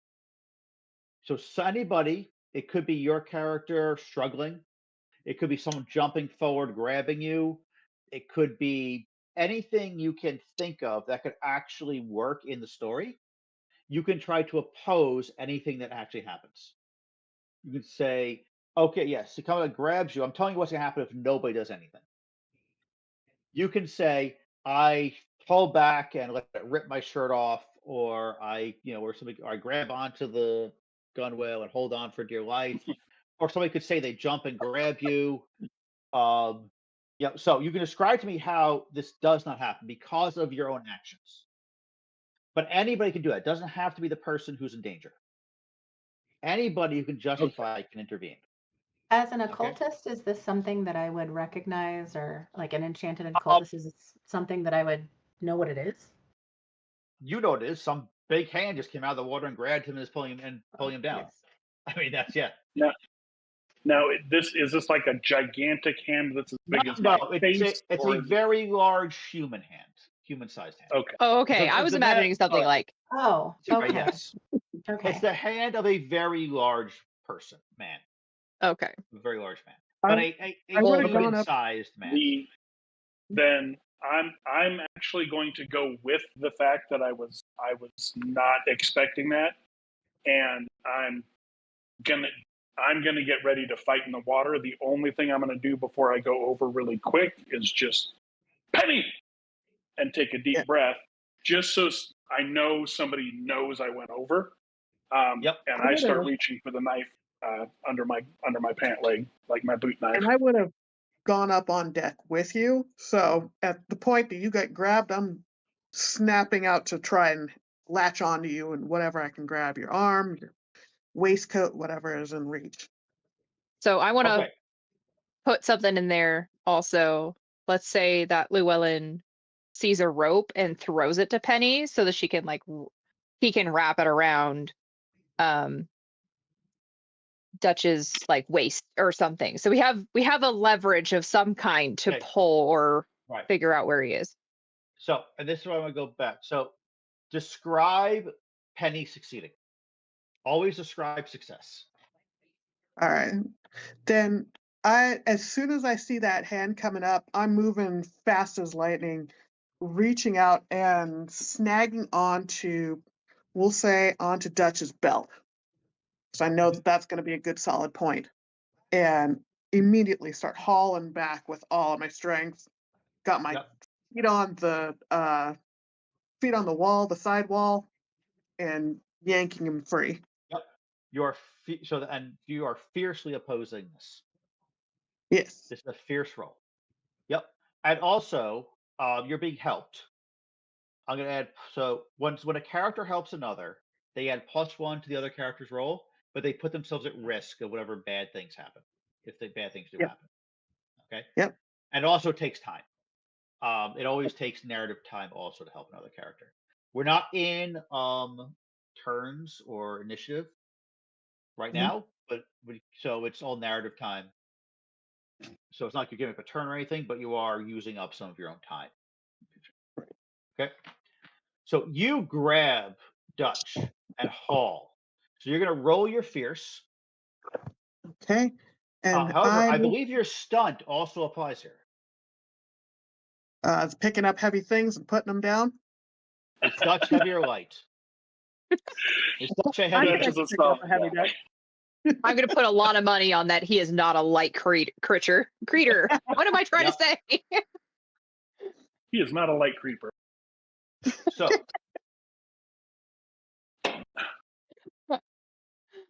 You are going to roll. All right. So the N dice, is it? Yep. No, the 4. Or no, not N. 4 times. Oh. And I just realized I forgot to give the ability to roll to this character. All right, joining my NPCs. So, however, you are opposing another character. Right. Another character has taken an action that you're now opposing. So they are going to roll against you. Whoever rolls higher wins. If it ties, it goes to the character acting. So it'll go towards the NPC in this case because they are the one actually initiating the action. Okay. All right. So I rolled that 4. NPCs have a high concept, possibly other aspects, and a bonus. If any of their aspects apply, they get to add their bonus to their rolls. If their aspects don't apply, they don't get any bonus at all to their rolls. They can't even try it usually. Okay. Mm-hmm. They also can have stunts, and this character does have a stunt, so they're adding a total +6 to their roll. Because so they have a 7. What did you roll? All right. So I rolled it. I'm reading off just what it rolled from. Got the 2 pluses, 2 minuses. So, yep. So you got a total of 0. Then you add 2 for fiercely. Uh-huh. And you add 1 for the help. So you're all right, 3. so we're 3. Then you add 2 for using your stunt. So total of 5. So I've only made it to 5. So what happens? Looks like we're both going over. Actually, it's all 3 of you because all 3 of you got involved. You are yanked off your feet before it was Eleanor, right? Who was throwing the? I'm sorry, I just realized Eleanor who threw the rope. Well, No, the Llewellyn. Wellen. I threw a Llewellyn rope. threw a rope. Before Llewellyn can let go of the rope, he is dragged forward too, and the three of you go in a chain overboard. Now, let's pause here though. We've had our first failed roll, so it's time to explain how you cannot fail rolls. Okay.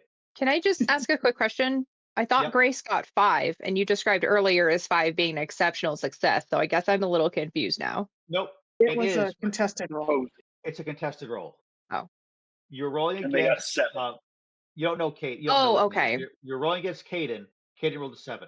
So Kate, when you oppose somebody, basically what happens is your roll becomes their difficulty.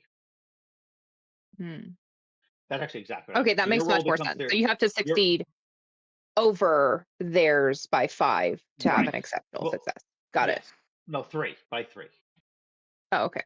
Because the default difficulty is 2, so you need a 5 to be 3 above it. But if the difficulty was 0, you need a 3. But basically, Gotcha. difficulties never go below 2, because then it's not really a risk. I wouldn't even make your roll. So would it have Okay. to be if Caden rolled a 7? It'll be a tie. What would Penny have had to roll to be successful against Caden's roll? Just so I understand the math. So the way it works is your roll supposedly becomes their difficulty. So then actually you do it backwards. You roll if you rolled a 5, Caden needed a 5 to get a tie and succeed. Got it. If you rolled a 7, he would have got his 7 would have just tied, which would have meant he is a very temporary success, which would have probably left like 3 of you dangling off the back of the boat, but not actually in the water. And you so could just 2 pull is a yourself back in. success. Just straight success. If you're not rolling against somebody, if you have the default difficulty is 2. I mean, for Caden being 2 above our 5. Yes, he's 2 above, so Okay. it's a success. Okay. There's some you can, however, just because that's the result of the roll and that's what I described, you can change what happens. Okay? You have a resource called fate points. You'll start with 3 at the beginning of every session. Okay. You can spend those fate points after a roll, and I've already described what's going to happen. So you can decide, oh, that's fine, it's not too bad. Or you can decide, no, I really don't want that to happen. You can spend your fate points to improve your roll. Every fate point you spend is +2 to your roll. Or if you made a really disastrously bad roll, you can also re-roll. But that's really only worth it for a really unlucky roll. Okay. Okay. You can spend fate point to increase your roll by 2.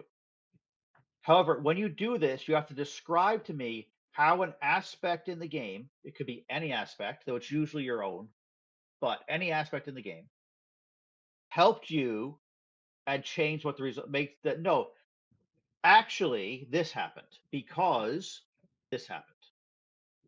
For example, you could say that because I'm a laborer, I am extremely familiar with knowing how to dig my heels in and not get pulled off a dock. I know I catch my heels on the very edge of the boat, know how to brace myself perfectly so I don't get pulled over. This has happened to me before. When I'm pulling things. I've had to catch a rope or grab somebody. I've had to save people from going over before. You describe how any aspect in the game, it doesn't have to be yours, but any aspect of the game means that actually things don't go the way that you just heard. Okay? And you add 2 to your roll.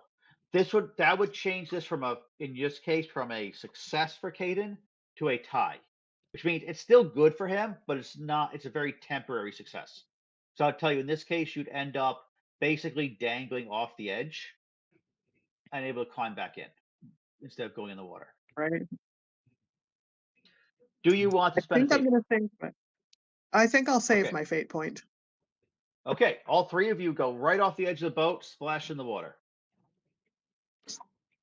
And as you climb to the top, first of all of you are going to be affected by the fact that this is freezing cold water. Okay? Yep. Caden is getting a boost. There's something called a boost, where it's a one-time, very temporary advantage that he could take advantage of.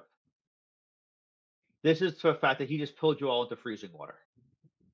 Okay? Mhm. This is basically a free fate point that he can spend, but only on his next action, and only on the fact that you're cold in the water. Okay? But all of you are Is in the Dutch water. aware? Is Dutch aware that everybody else came in too? Yes, they all fell basically next to you. You definitely would know I was there. So I'm going to continue with Dutch. Continues with what he was going to do. He's been grabbed and pulled. He's going to lock that arm so that he's holding on to whoever has him, and he's going to take the knife and run his hand up the arm until he finds the neck and throat of whatever's there, whether or not he can see it. He glances back and sees that it's not just him in the water, which to a different level. And he runs the knife up under the throat of whatever's holding him, and he pauses for a minute, and he can't speak in the water, but he nudges up twice with the knife, trying to communicate up or I cut. I will allow either fierce or dramatic for that. I think either would apply. Ooh. Is what I was going for, and like I said, he's the fact that his people are in the water too has him wanting to handle the situation rather than just cut this person. So I'm hoping loyalty to a fault is going to Well, you making him try to resolve the situation this way instead of just shivving whoever this is swimming to the surface. But it's a threat of violence that he absolutely needs. Okay, so you see as you wrestle under the water, you feel at first you're wrestling a very large man, but then something slams into your legs that's clearly not legs, and you feel a massive, heavy tail pushed under. And with your eye, for the little bit you keep your eyes open, you see this man. If you go to the images on the character sheet, this man struggling with you. Okay, so now you're going to roll your fiercely. He turns and basically does a barrel roll underwater, trying to disorient you, Oh. making sure that your arm goes. You can't get your arm into position.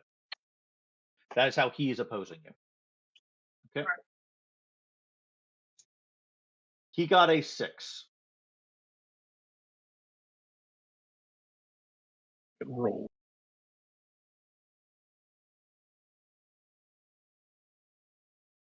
Okay. Well, starting at -2, that goes up to 1. The loyalty aspect. No, that doesn't matter unless you fail. So tell me what you rolled, and then I'll explain what happens, and then you decide if you want to spend. My roll was terrible. I'm starting at -. Okay, then you add your fierce, which is 3, so you have a 2 versus his 6. Starting at -2. Adding 3 would put me at +1. Oh, you're 1. Okay, yep. Sorry, I thought you were at -1. Okay, so you're a +1 versus his 6. You are 5 below him. I want to add in too. Just do the other aspects and stuff add in? 1 second. Go ahead. Hmm?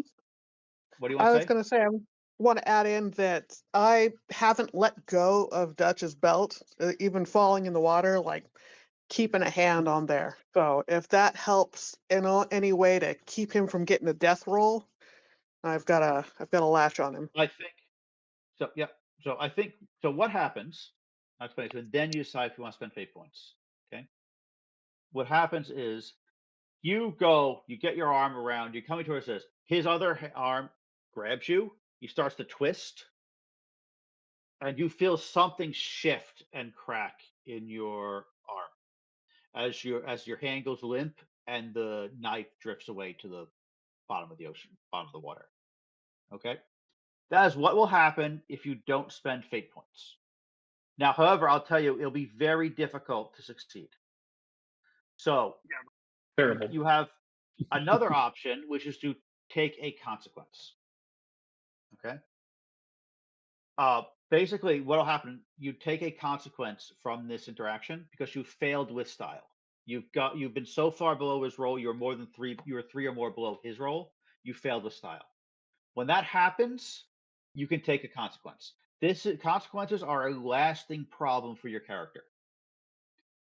And I would say you would get a broken wrist. Say a broken arm is a lasting hunt. Yes. This is something that will not heal during a session. Okay. Any damage that's not a consequence, you can just take action to heal.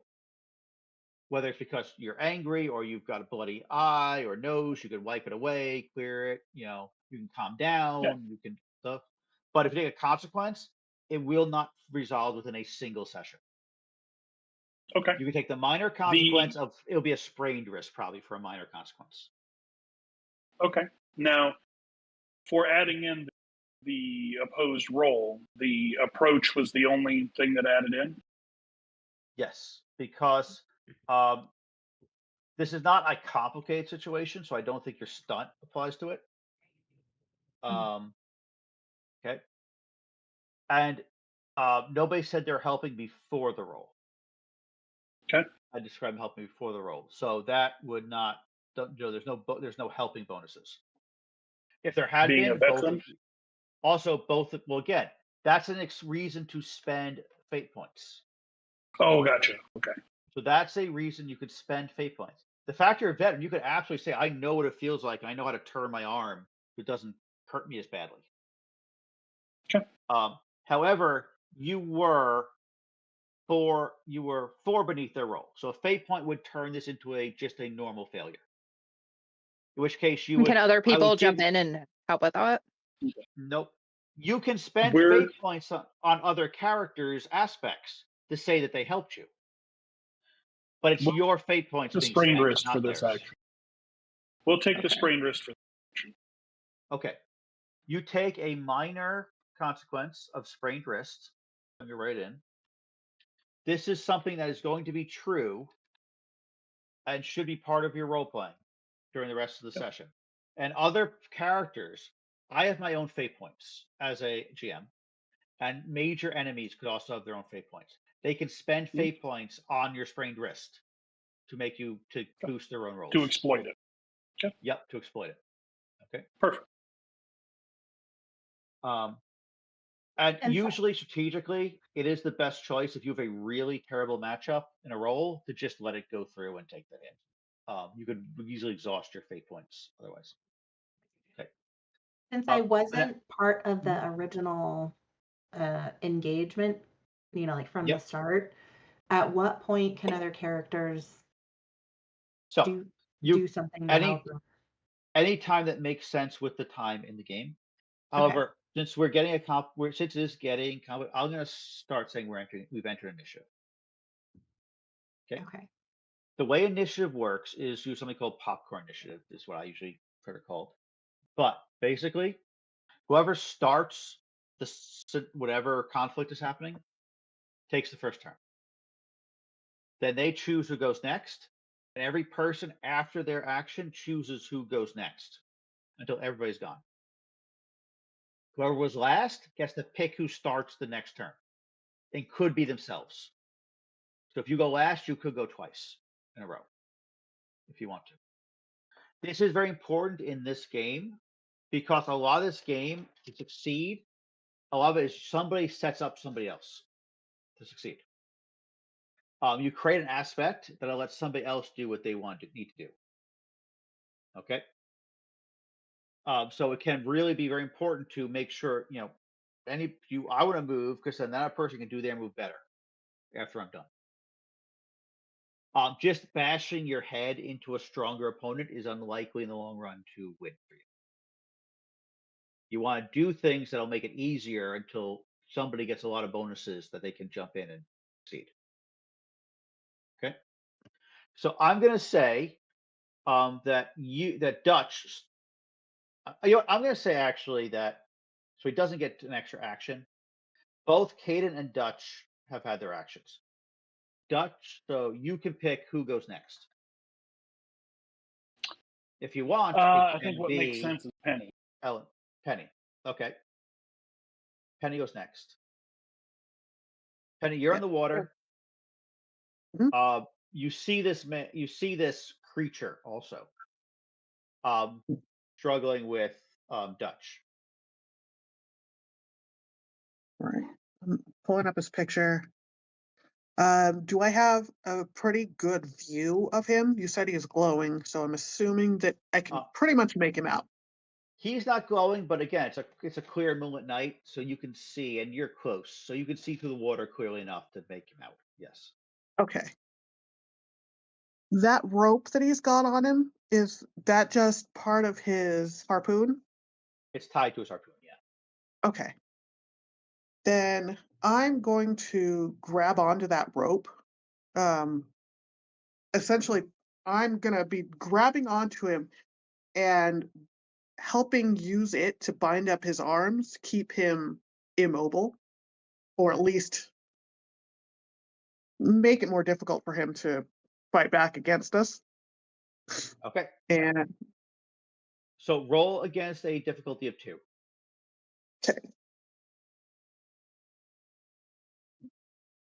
Like I I said, got because he's so busy with Dutch, he cannot effectively oppose it. So it's just a base difficulty of 2, and that's a clever move. okay. That's a Then that clever. would Yeah, go ahead. then that would be a 4. 1 for the roll and 3 for clever. Right. So what you're going to do, you create an aspect. One of the possible results of a successful roll is creating an aspect.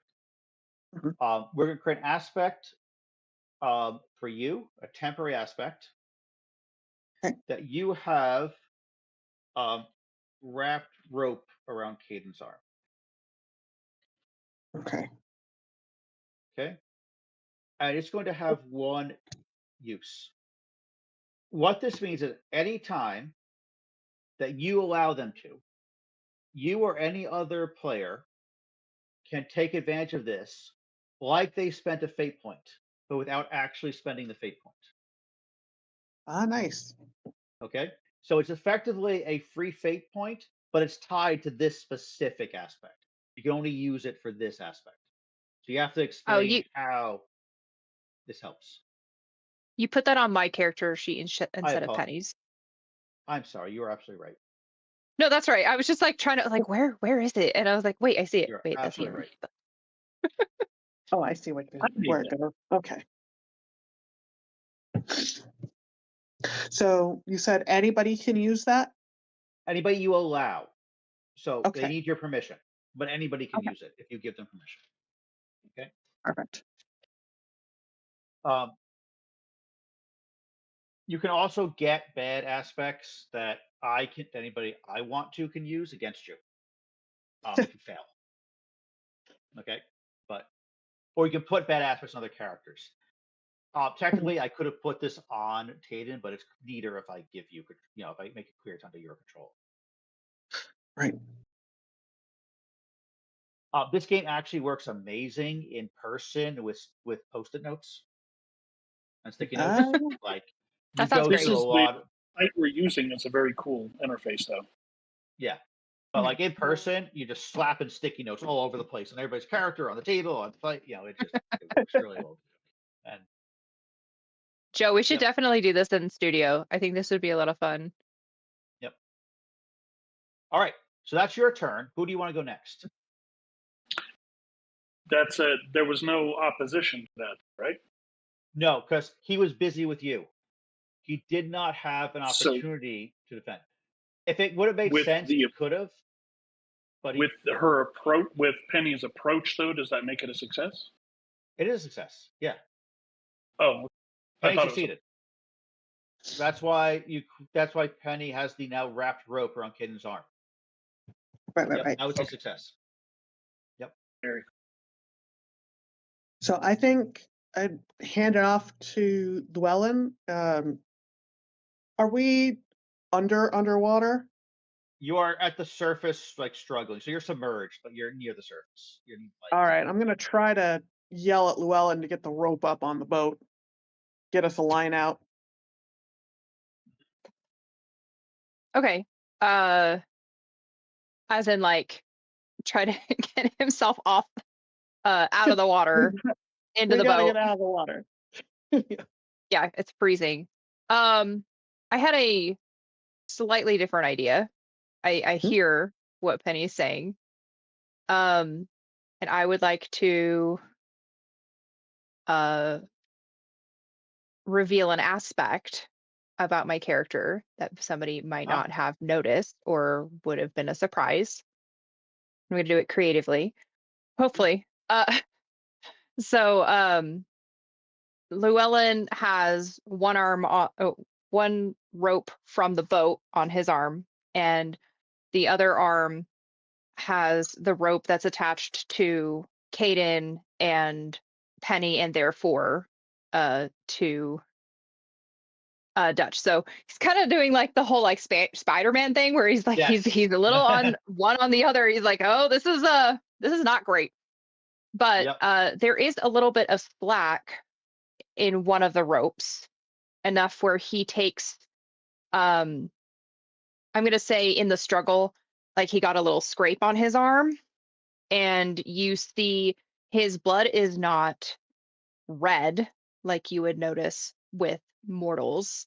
It's actually a very luminescent blue that I'm going to say is characteristic of a royal family from the Fae. Okay. And the idea is that Llewellyn locks eyes with Caden and says, "You will stop," as like maybe intimidating him that this would probably be best to leave us alone than to further mess with us, because the Yep. consequences of that might affect him greatly. Yep. Okay. So you're gonna add. It sounds like you're adding an aspect of royal blood or something like that. Yeah. Okay. And this is clearly a dramatically. So roll your Yes. dramatically. Now, Let me. Caden will. I say in this case, Caden will oppose. Okay. That is fair. Because I think he's got actually two reasons he would be able to oppose here. Being a selkie hunter, he doesn't spook easy, and also the fact he's a loving husband will actually, I think, come into effect here. Wait. So, Okay. because he has reasons to want to succeed here. You rolled mediocrely, so it's a 4. You need to get a 4 or better. Okay. I did get 1, and then +2 dramatically, so that would be a 3. Yep. Would I also be able to add my stunt because I'd be able to detect his intent? I don't think so, because your action was not detecting intent; it was scaring him. Okay. So yeah. So it's a 3. Uh, So if you spend a fate point, you succeed. I would like to spend a fate point then. Yep. And Can what you? aspect will you be taking advantage of? What about the rope? Uh, the fact he's wrapped, he's got the rope. Yeah, you could, if you always can justify how that makes him feel more vulnerable or makes him more, you can affect him. If you can explain in any way how the rope helps you, you can invoke that for free without having to spend a fate point and make this a success. Um, Maybe the ropes around his wrist remind him of a time he betrayed or he was thrown in jail, and maybe that invokes a sense of fear. Okay? Yeah. But he's already kind of trapped, and that's what makes sense of fear. Yeah. So you sort of glare at him, and at first his eyes just meet you. You see him grimace, but you see his face firm up, and you can see he pulls back and clearly about to grab you with his other free hand. But then there's a tug on his arm. He looks down. He sees it already bound. He sees the other rope in your hand. And he sees this. He says something in a language. I don't know if any of your characters would they know Scottish. Any of your Actually, characters my would know Scottish. my character is Scottish, so Yeah, so you immediately You hear immediately. He has a curse and looks at you and says, "I don't know Scottish myself, but he clearly That's fair. says, The equivalent is. elf or sea. It's she. Um, and says, "Oh, it's not told," and he drops and pulls himself away. Now, first of all, this free invoke here is used up.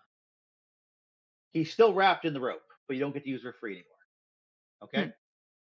You can still spend fate points, but because he's still wrapped up, but it still will cost you fate points now. That one free use is gone. But he pulls away and starts to tug, clearly intending to break off and go back underwater. Yeah. Okay. The only person left to go is Eleanor. So if you want, you can pass the turn to Eleanor. Absolutely. I'm really curious how you're going to pull us out of this fucking mess. So, hearing the kerfuffle and the splash, I went running to the side of the tug and shrieked at the captain to get me one of the tug's nets. And I can see into the water, so I can see what this Salky hunter is, right? Yes.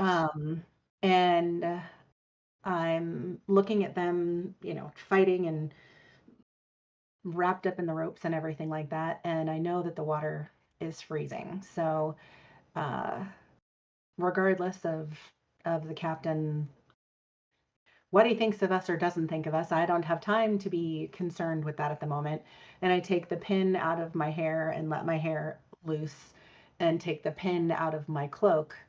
And my cloak kind of, billows, and he gives me the net, and I poke myself with both pins and grab the net and just kind of am whispering ritual incantations over it as I'm flinging it out over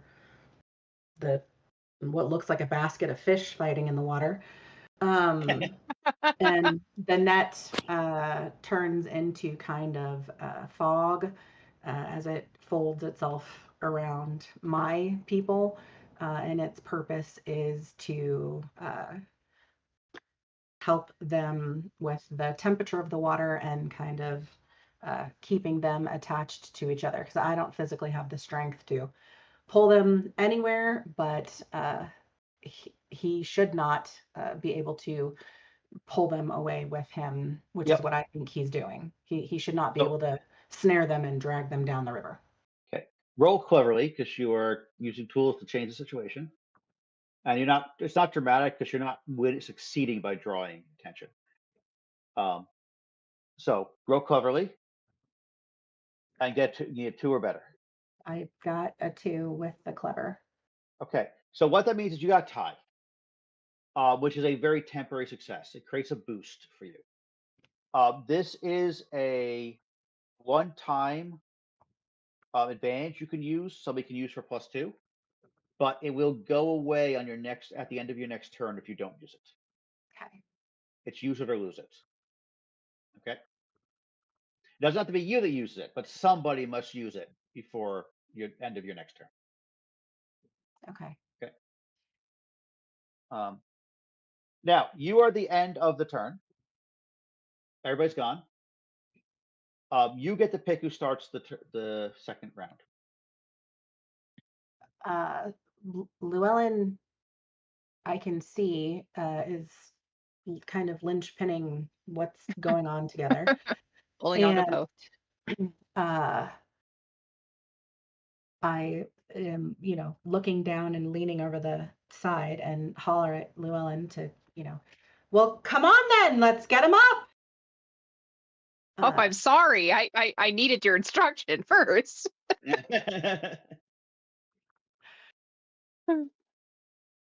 Okay, so I'm gonna have, since Llewellyn had a somewhat successful stare down, he's now going to swim to the boat and put his arm over and try to pull himself up, and then pull the rope, which has Penny and Dutch attached to.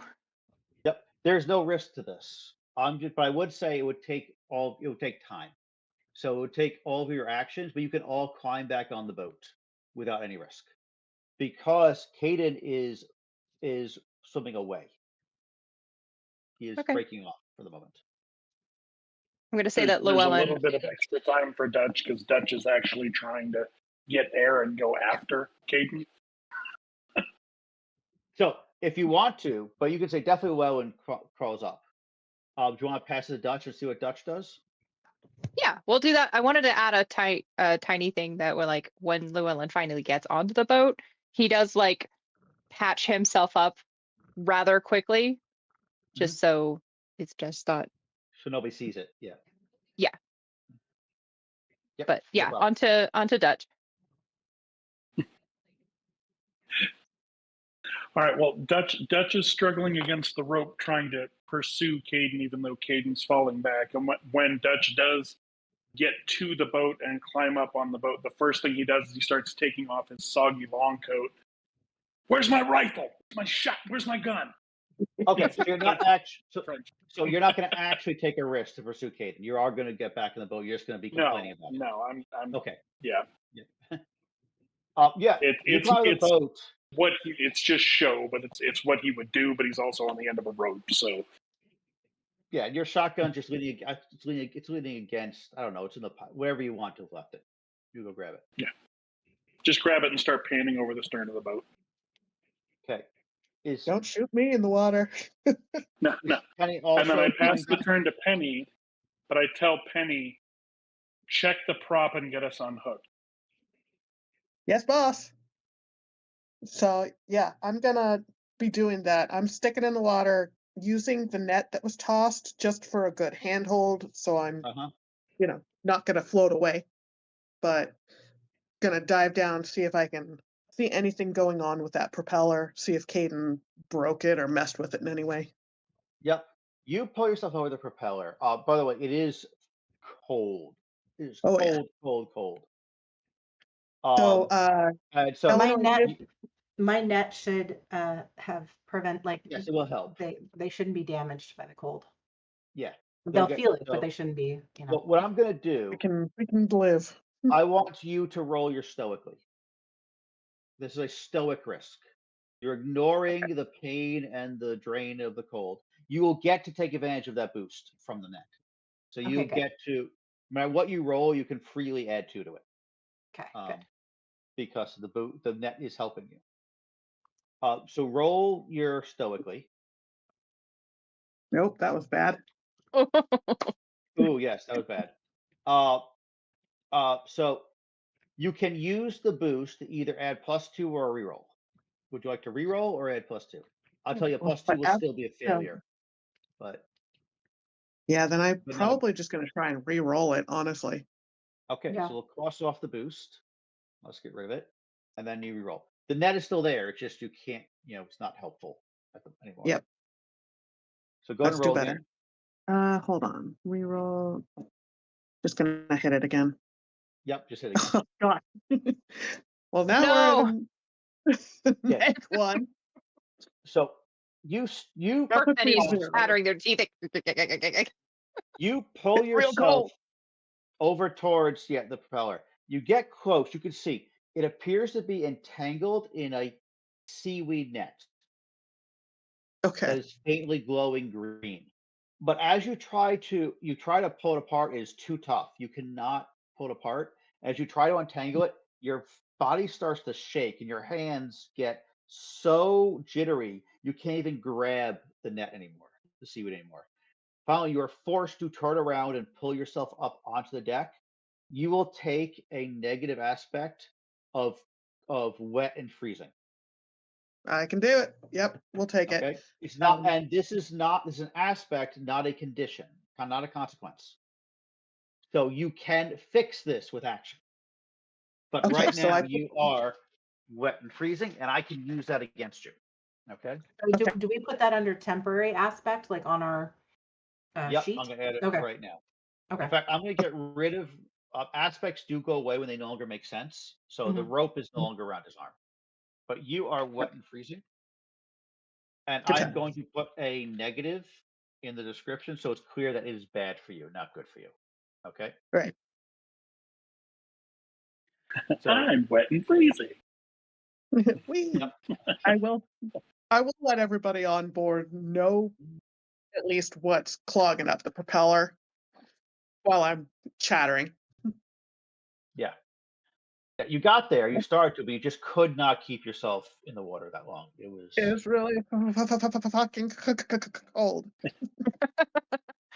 Damn it. So I go to Dutch and I was like, I know you lost your knife down there, so here's mine. And Llewellyn gives a small knife, but hey, maybe it'll help you.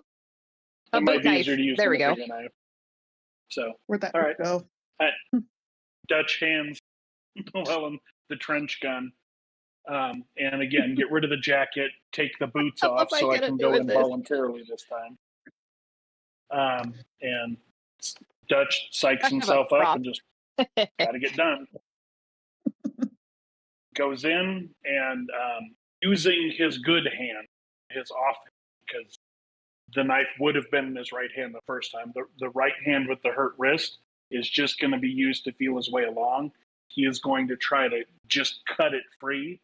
I'm not worried about entangling it. I'm just going to just mangle it and try to cut it free and pull it free so that the prop can get free. Yep, it But- sounds like you could eat. This would be either clever or stoically. So I should be one stoically. However, Yeah, he's doing it because he's got to get done. as you go in there, I should get rid of these. We don't need them anymore. You come in and you start hacking away at it. And before, but as you finally pause. As you hear something in the water, and then you stop to listen a little bit longer, and you realize it's the ocean singing to you. It's calling to you. It is. You stop and you look down and says, "It's so beautiful. The way the moonlight reflects off the waves, the amazing the waves slap against it, the cold as it sinks into your bones, that wonderful, incredible chill." And you start and you let your arm just go limp, and you just stare into water, and you realize you have to find there's something down there. You have to go find it. You're down it and duck your underwater. You're being your action is being opposed by another character you did not know was in the scene. Mhm. Okay. Oh my What? So roll your stoically. Well, they Yep. roll their aspect. So when we go in, like our characters go in order, like I went last at the end of the turn, and then I think we went Well- through another turn because Dutch went, and then Llewellyn, and then Penny. So we ended initiative. Anytime there's a pause or break in the action or the conflict, so the time you spent recovering on the boat, and also time Caden spent going and you don't know this, but talking to somebody. Okay. Basically restart this. So the new action is starting with Dutch. It's a new conflict. And Dutch has to succeed at something. I'm going to take a fate point to re-roll that. Okay, 1 second. I for some reason I could have sworn I just edit that, and I'll roll in a second. It's possible that she just rolls absolutely terribly. So, no, she rolled decently. So, Okay. yeah, what do you roll? I'm going to try for a re-roll. Oh, I don't know how to. Another terrible. Okay. Yeah. But he's got to succeed at something. How are you justifying the reroll? His people are on the boat. His people are trapped, and he's the one that's got to come down here and just endure this cold water and get it done. Yep. Just like any other time he had to stand watch on a cold night or had to stand in the muddy trenches, that kind of thing. Absolutely. He's just Yeah, So go for there's reroll. something he'd like to be doing, something he'd like to be chasing. I don't know how to mark off fate. If you hover over it, there's a little minus button on to the right of it. You see the little minus plus to the right of fate points? Oh, okay. Yep. Boop. There we go. Okay. Reroll. Reroll 0 of 4 dices. Click the 4 times. I'm just going to hit the 4 button again. Yeah. You always just hit the 4. Oh, okay. You are resolving this through this application force. I think your stunt applies. So that's a 5. You tied. You get a temporary success. So I'm going to say happens. You reach out. You manage to cut through a few of the through a few of the strands of the net as you ignore this. And the net comes free, but it's still intact. So it's a temporary success. They could reapply the net in the future. Okay. As of right now, if left alone, we're clear. Yes. Right. So the net drifts away in the water, and you barely pull yourself out. That was strange. You know, you've never felt that way about the water before. You know, that was very strange. Trying to drown me. Yep. But I sense that. I mean, all of you standing on the boat heard something gargling. Like going across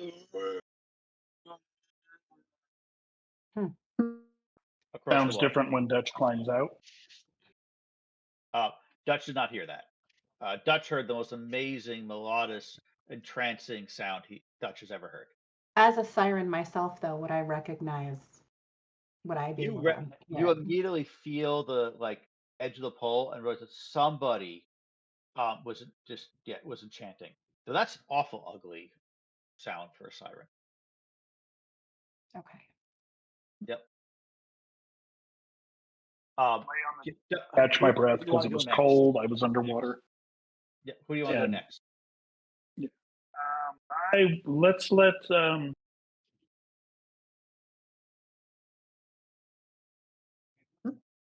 I didn't hear you. Yeah. Eleanor goes next. Yeah, you're starting to cut in and out a little bit. When you lean back, you can't be heard.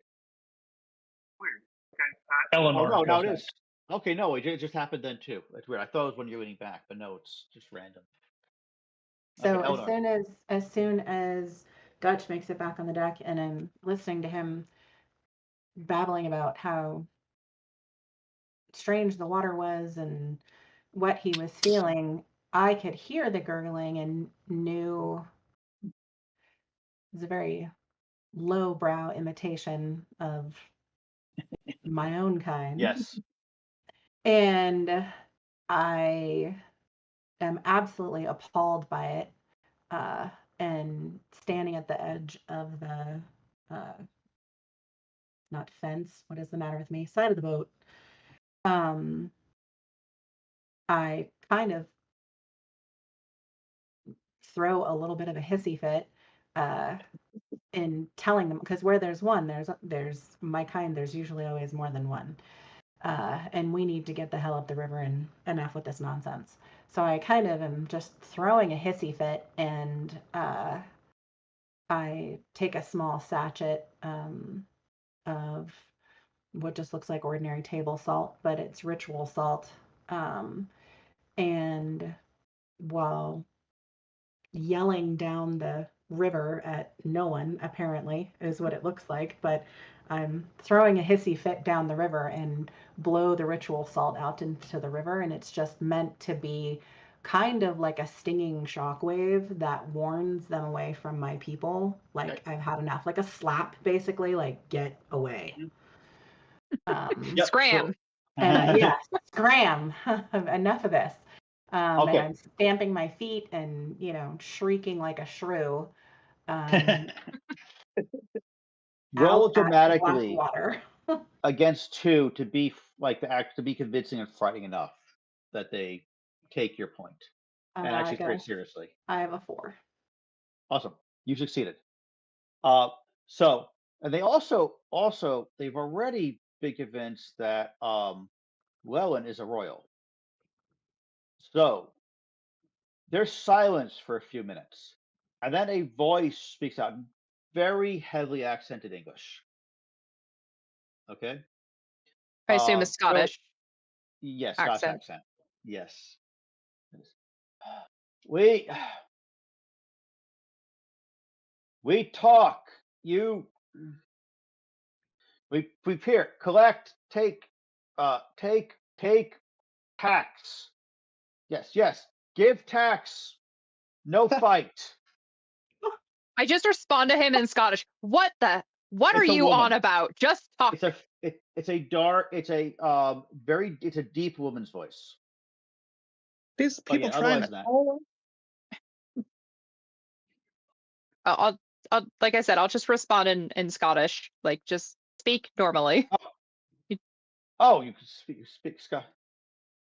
Oh, you're from Scotland. I'm not going to tell you anything about me that you don't have any right to know. So Yes. Look. Okay, fine. Look. We're just here to collect the tax. You pay Donovan's tax, we go. what kind of tax? Donovan. And I Donovan's tax. explained to them like, there's a tax. If you're shipping alcohol through Donovan's waters, you must pay Donovan's tax. They couldn't have started off with that. Who the bloody hell is Donovan? Actually, you know what? No, none of you would know. Yeah, none of you have reasons to know who Donovan is. You have no idea. You don't have a clue. You have no idea who Donovan is. Who's this bloody hell? Thinks he runs the place, does he? Unless one of you wants Apparently. to add an aspect related to crime, you would not know who Donovan is. As a house That's madam, I Link- might have insider secrets when All it right, comes to sure. crime Yeah, families. I'll agree that. Yeah, sure. Okay, you're also enchanted, and you're in the occult world. Yeah, you you have some idea. You know of Donovan. Donovan is the brownie boss of Northern New Jersey. He runs the brownie mob in Northern New Jersey. It said he is a brownie in every building. Is his rifle game the Blondies? Delicious. Yes, Wow. he is a mob boss, but he specifically organized the brownies of Northern Jersey into a mob. Well, indeed. We're going to have a word with him when I finally catch up to him. See if he gets any more 2-for-1 specials. We're not aiming for his land, aren't we? We're heading towards New York.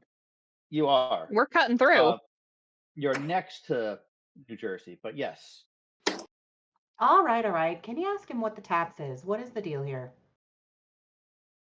The lady's asking you what the tax is. Donovan says that Donovan said we have to take all your booze because you didn't pay, but half. We'll take half. No. I had to teach you a lesson, How about- but I think this is misunderstanding. They seem to be like they're trying to walk it back a bit, but What this they're sounds not. like is highway robbery. Nothing was declared in the first place. If it had been declared, we would have spoken to them in the first place. Ask them what they're on about, Llewellyn. You hear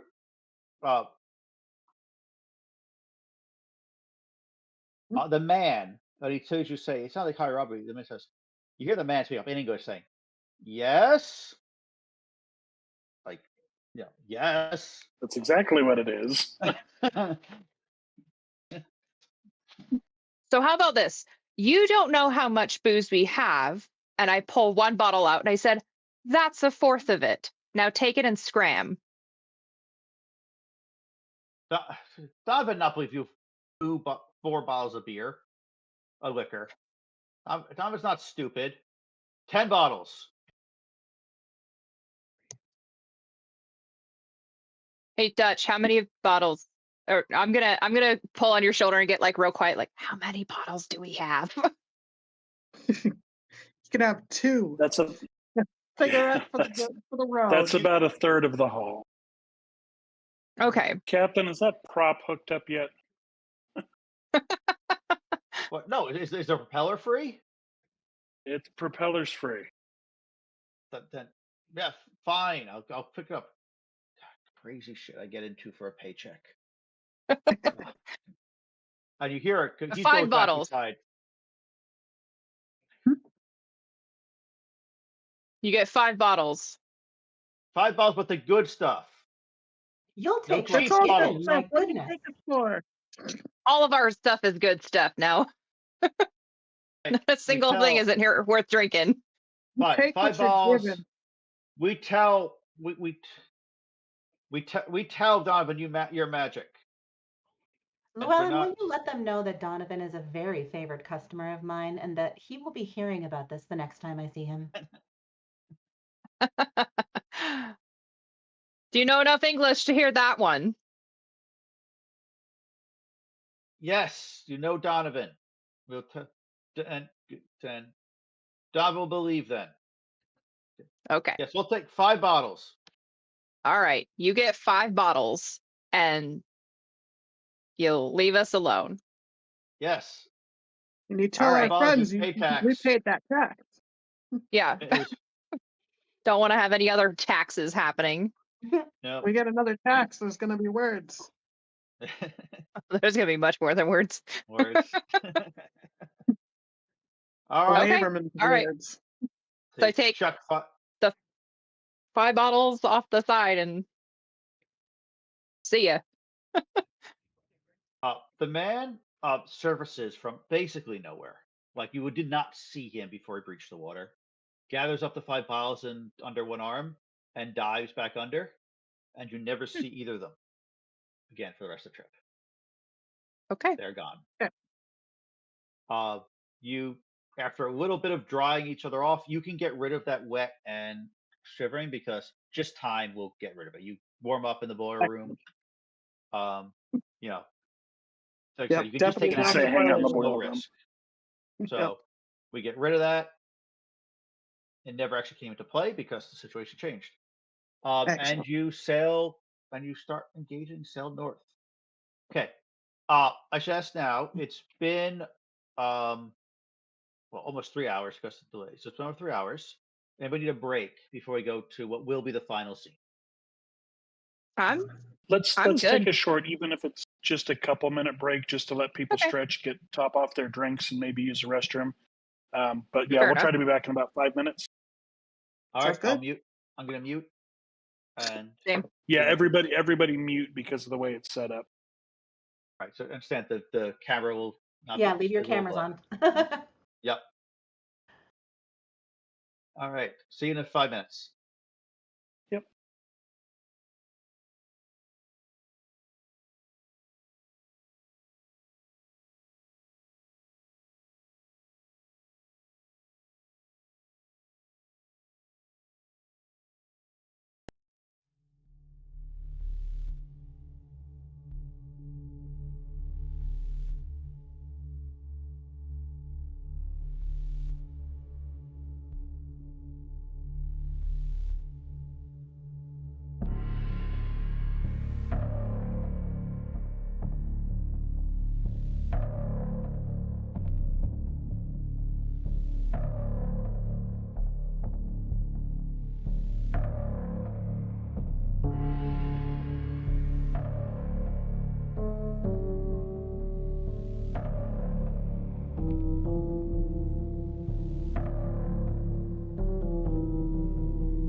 Yeah, let me see if I can trigger one. I already did.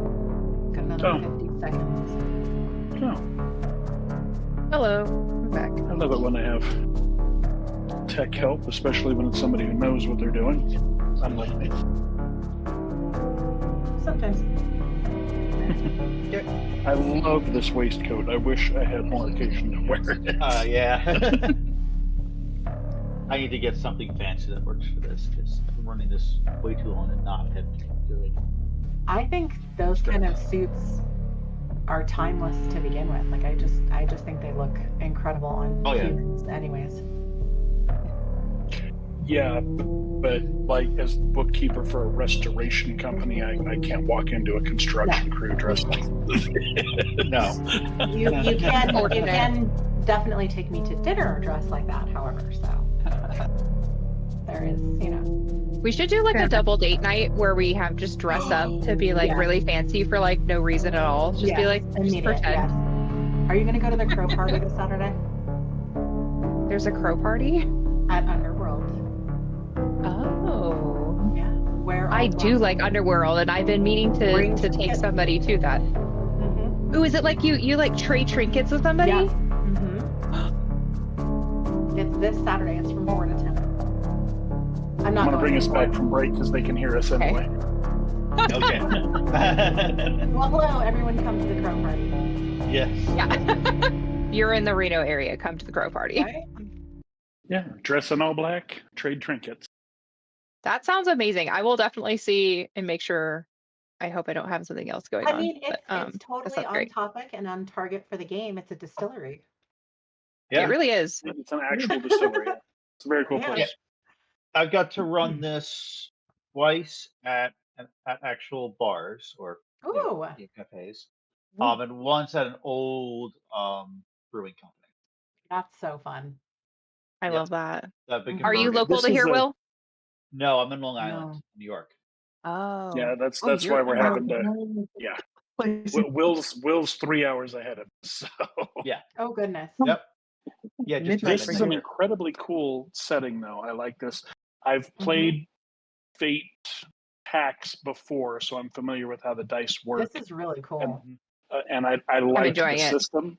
I like what you've done with it as well, and the setting, the genre that you've created with it is just a lot of fun. Yeah, this is fun. I'm really going to think so. Obviously, I thought so too as well. This is one of 3 genres I pitched early on as the first, was the ones I'd make. So, and I'm actually working on the second one already too after this, which is Sky Pirates. Nice. But this is it's so much fun writing for this. Oh yeah. And getting all the ideas and putting out there. Also researching New York City at the time, which is a surprising combination of good information and a lot and stuff that's just not there because people didn't think to record that. But looking at old New York City 1920s is such a cool. But it was an amazing time. You're such a chaotic, hypocritical but busy, active time. On there, fascinating time to play, and then adding all of the old, adding a lot of the old actual folk beliefs of the time, and the actual, even like the actual what actually have been things that were believed in and were the actual supernatural that was considered at that time as it was around because they didn't have the common tropes. They didn't have like vampires were something totally different. If anybody ever thought of them, they weren't a big deal, but when they were disease demons in like most folk tales, the equivalent of vampires. They were demons of disease. They're just totally different like concepts. So I'm enjoying this a lot. I'm really looking forward. Like I said, I'm launching this on September 1st.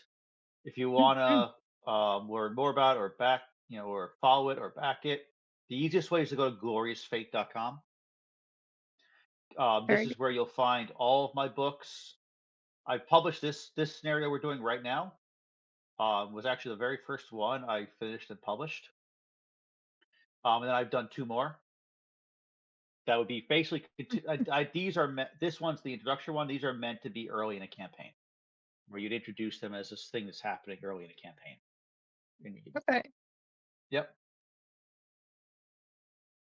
But if you want to go to the, back to crowdfunding, go to Criminal Spirits, go to gloriousfate.com, and then there's a link straight up on the top to send you right to the crowdfunding campaign. Very We've good. dropped a link in chat too as well. So, All right. So first, I mean, it sounds like it, but I want to ask before we continue on. It sounds like everybody's having fun, which I'm glad to hear. Anything that come up during the game so far that it did not make sense to you? You didn't understand what we were doing or why it happened that way before we go on to the climactic scene of the game? No, not for me. Just learning relearning the mechanics for the fate system. Feast or famine on the dice with me, and it's all been famine so far. Yeah. I would say there are some very significant changes from standard Fate or Fate Accelerated, which I base this on. There's some very significant changes. So don't, the actions work differently. The fact that you can fail a style is brand new. That's not part of most versions of Fate. And I cut a lot out of Fate. My goal with this game was to streamline everything. So anything I didn't think was adding a very clear purpose in the game has been cut. Things like stress, because that it's just extended fights. Having to pick your action before you roll, I cut because that was the most common thing I found people floundering on with Fate. Is what action they're actually taking. So things like that. This is very significantly changed from baseline Fate. The narrative action system that you've put together for this, where we're just telling the story, we're cooperating, we're playing off of each other, and then it's like, well, actually, though, something you didn't know was this, and now it's a complication, and we do need to make a check. Is a lot of fun and is very easy to get into and just roll forward with a group. So I like that a lot. Yeah, that was very much inspired by experience with Powered by the Apocalypse games, honestly. But also, I found myself running games that way anyway, because I've run Fate for at least 15 years, and I kept finding myself every time, I found myself like I'm playing a different game at this point. I should write this down and work it out, and just formalize all this, and really sit down and work out exactly what I want and why I'm making these changes and why these things are just I've ended up stopped using them, and why and make a cohesive thing instead of just a cohesive new game out of everything. Yeah, it's been fun. I like it. Yeah. Okay, cool. All right, so you are chugging up the Arthur Kill and turn around the edge of Staten Island into Newark Bay and slip without any further incident into New York Bay, where you're heading up the west side of Manhattan. Along rows and rows of warehouses and factories, as well as the high rises and business thing that dominates southern Manhattan. Okay. But you have already arranged your pickup. Now, the pickup was supposed to be 5 hours ago, but you've already arranged your pickup.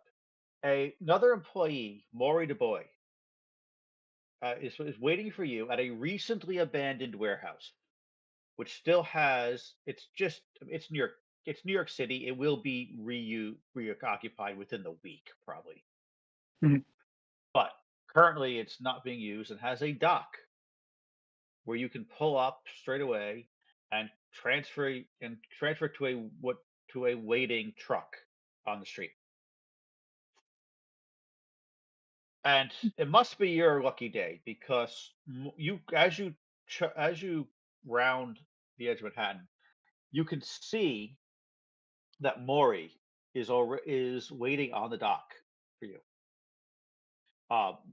Standing there as you pull up and come to the and Maury grabs the rope you toss over, wraps it around the dock, and says, "What happened?" And you hear Doug says, "I asked the exact same thing."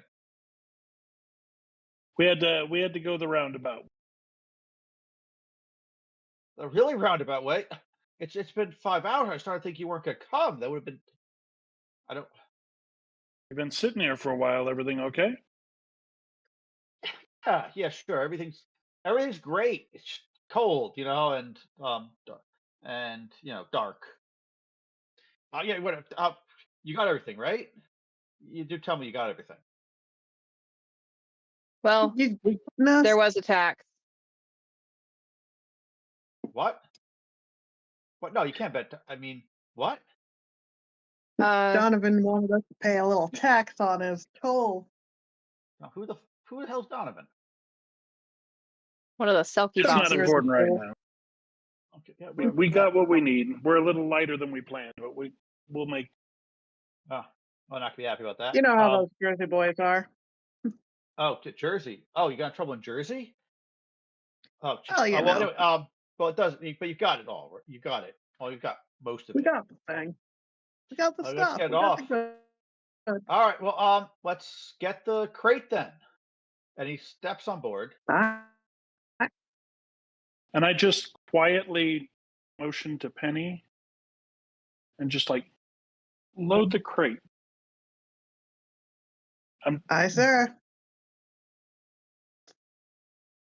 We're loading the crates with the regular good old stuff. Okay. The crate's currently empty, Yes. but I'm Yeah, like, gotta go. load the crate. Yeah. Yep. Oh, all right. Yes, boss. As you two work, you and Maury, Llewellyn, you help picks him up, but you watch Maury. You keep seeing Maury glance at all four of you, and then glance at the warehouse. You don't need to roll for this. There's no risk, and he's because you do have. You know what? He's Actually, swirling. yeah, he is very clearly very nervous about something that he is not telling you. Okay. And you grew up on the streets. You recognize this shifty behavior from someone who is waiting for somebody or expecting somebody to do something. So I'm gonna do I have a relationship with this fellow? Like, have I worked with him before? You can decide that. And you do. He is a employee of the. He's basically the basic, the general purpose gopher. Mm-hmm. The one who gets done. I'm gonna say at some point, Dutch gave me back my boot knife. Yeah. I assume. Yeah, I would have And given you. so Llewellyn's gonna put his arm around the lad, and he kind of like directs him. So they're kind of like towards the end of the boat, and he kind of whispers like, "What's bothering you?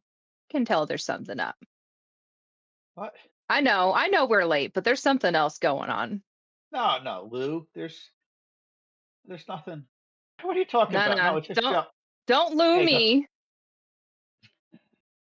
You know me. I know exactly what you're gonna say before you say it most days. No, that's not. No, I got nothing. I got nothing to say. Got nothing to say at all. All right, roll. It's not really gentle. I think it's cleverly. You're intimidating him through implying to him that you already know what he's implied violence. Violence. Roll your cleverly. Clever is implied violence. Well, no, I would say it's clever because you're trying to get the idea in him that he already can't hide it from you.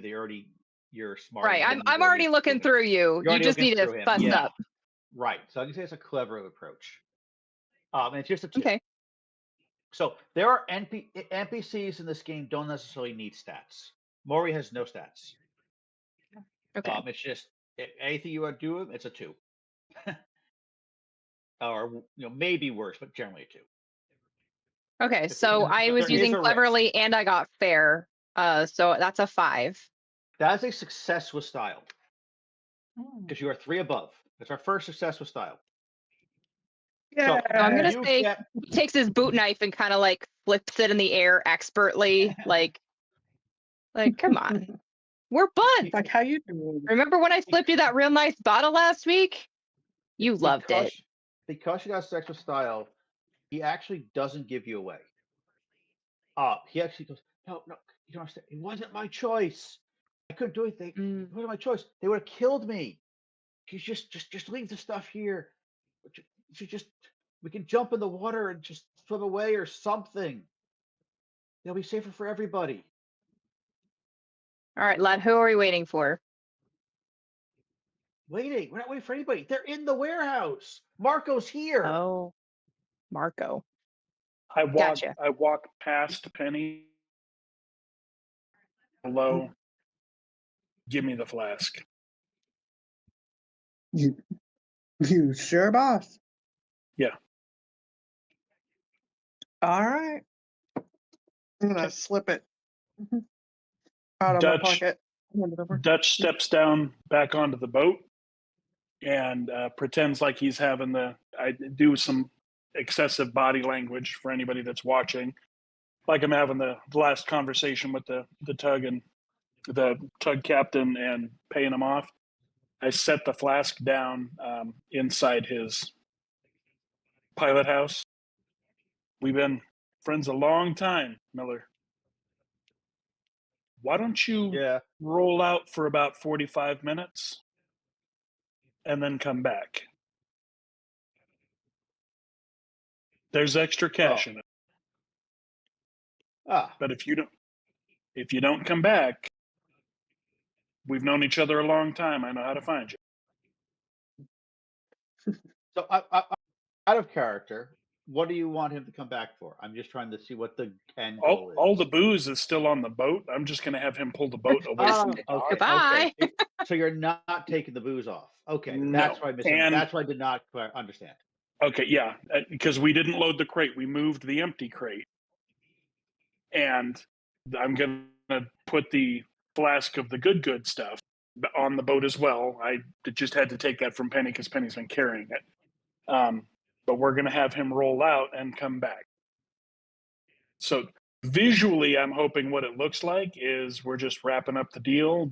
We've loaded up the crate, and we're getting ready to roll out. Yeah, she says, if you're not here, I'm just moving on. If I'm not here, you've got enough booze to party for a long time. Make a pretty penny. If you're sure, come back and check. Don't make me come find you. We're friends. Let's stay good friends. But I need you to do this for me.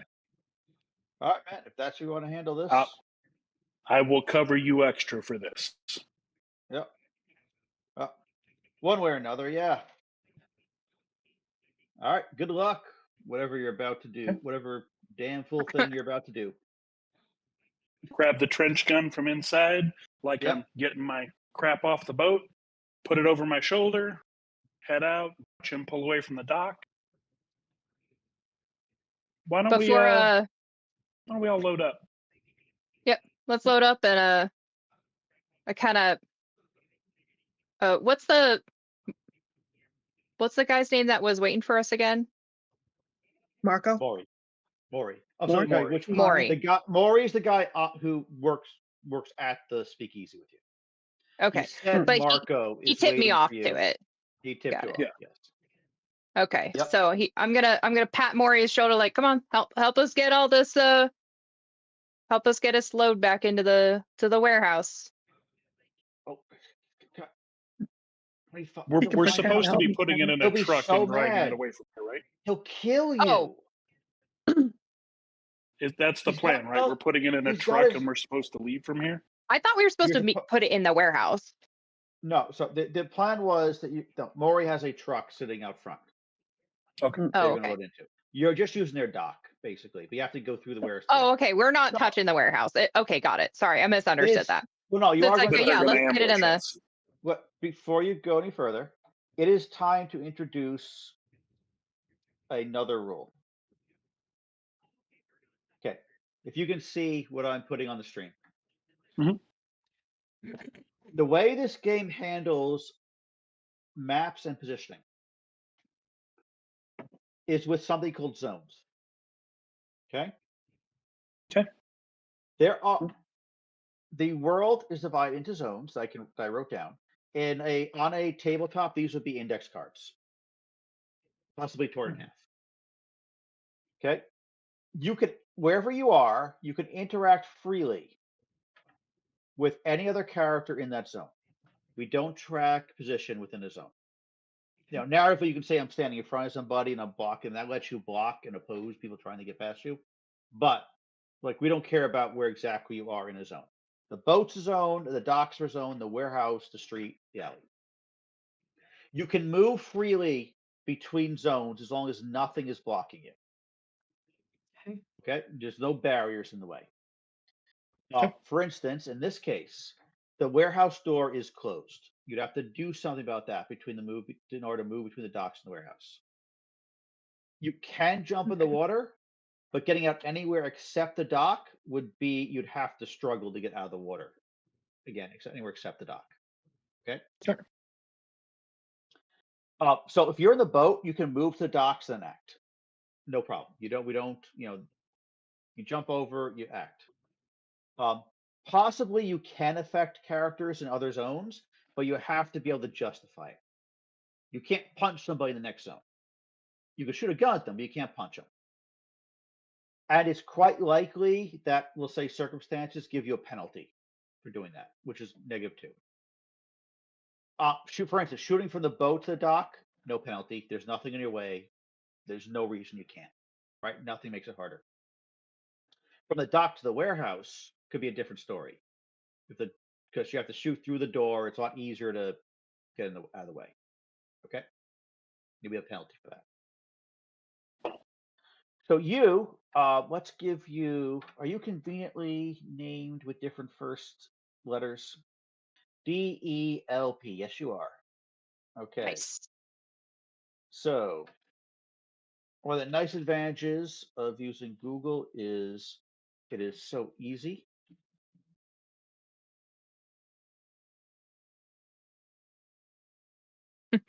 Delp. Yep. You are all on the boat.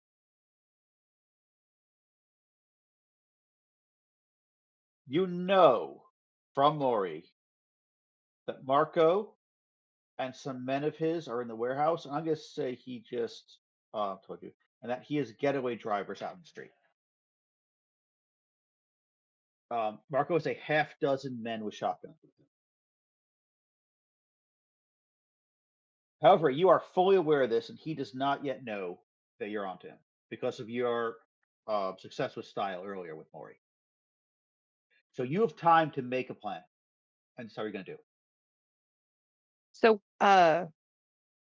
instead of telling our guy with the boat to buzz out,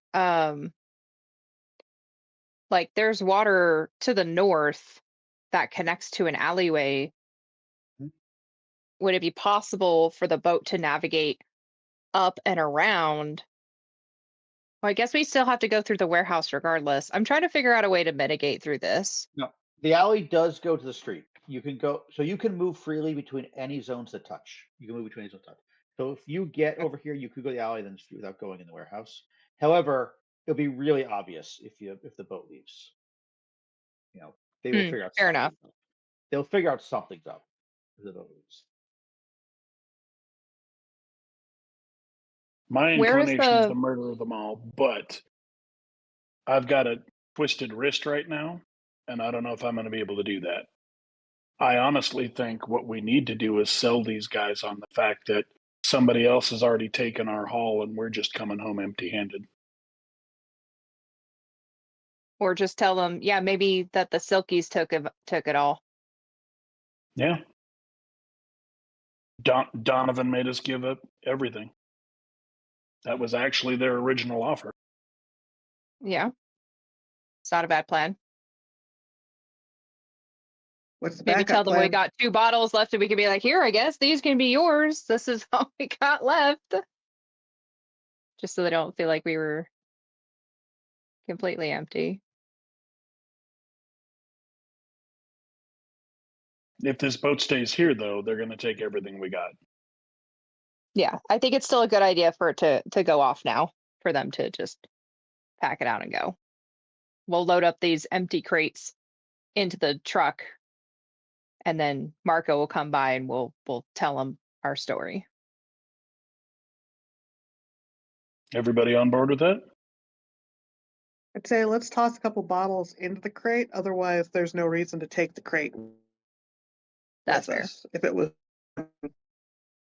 Okay. We've given up 5. We'll take 3 more.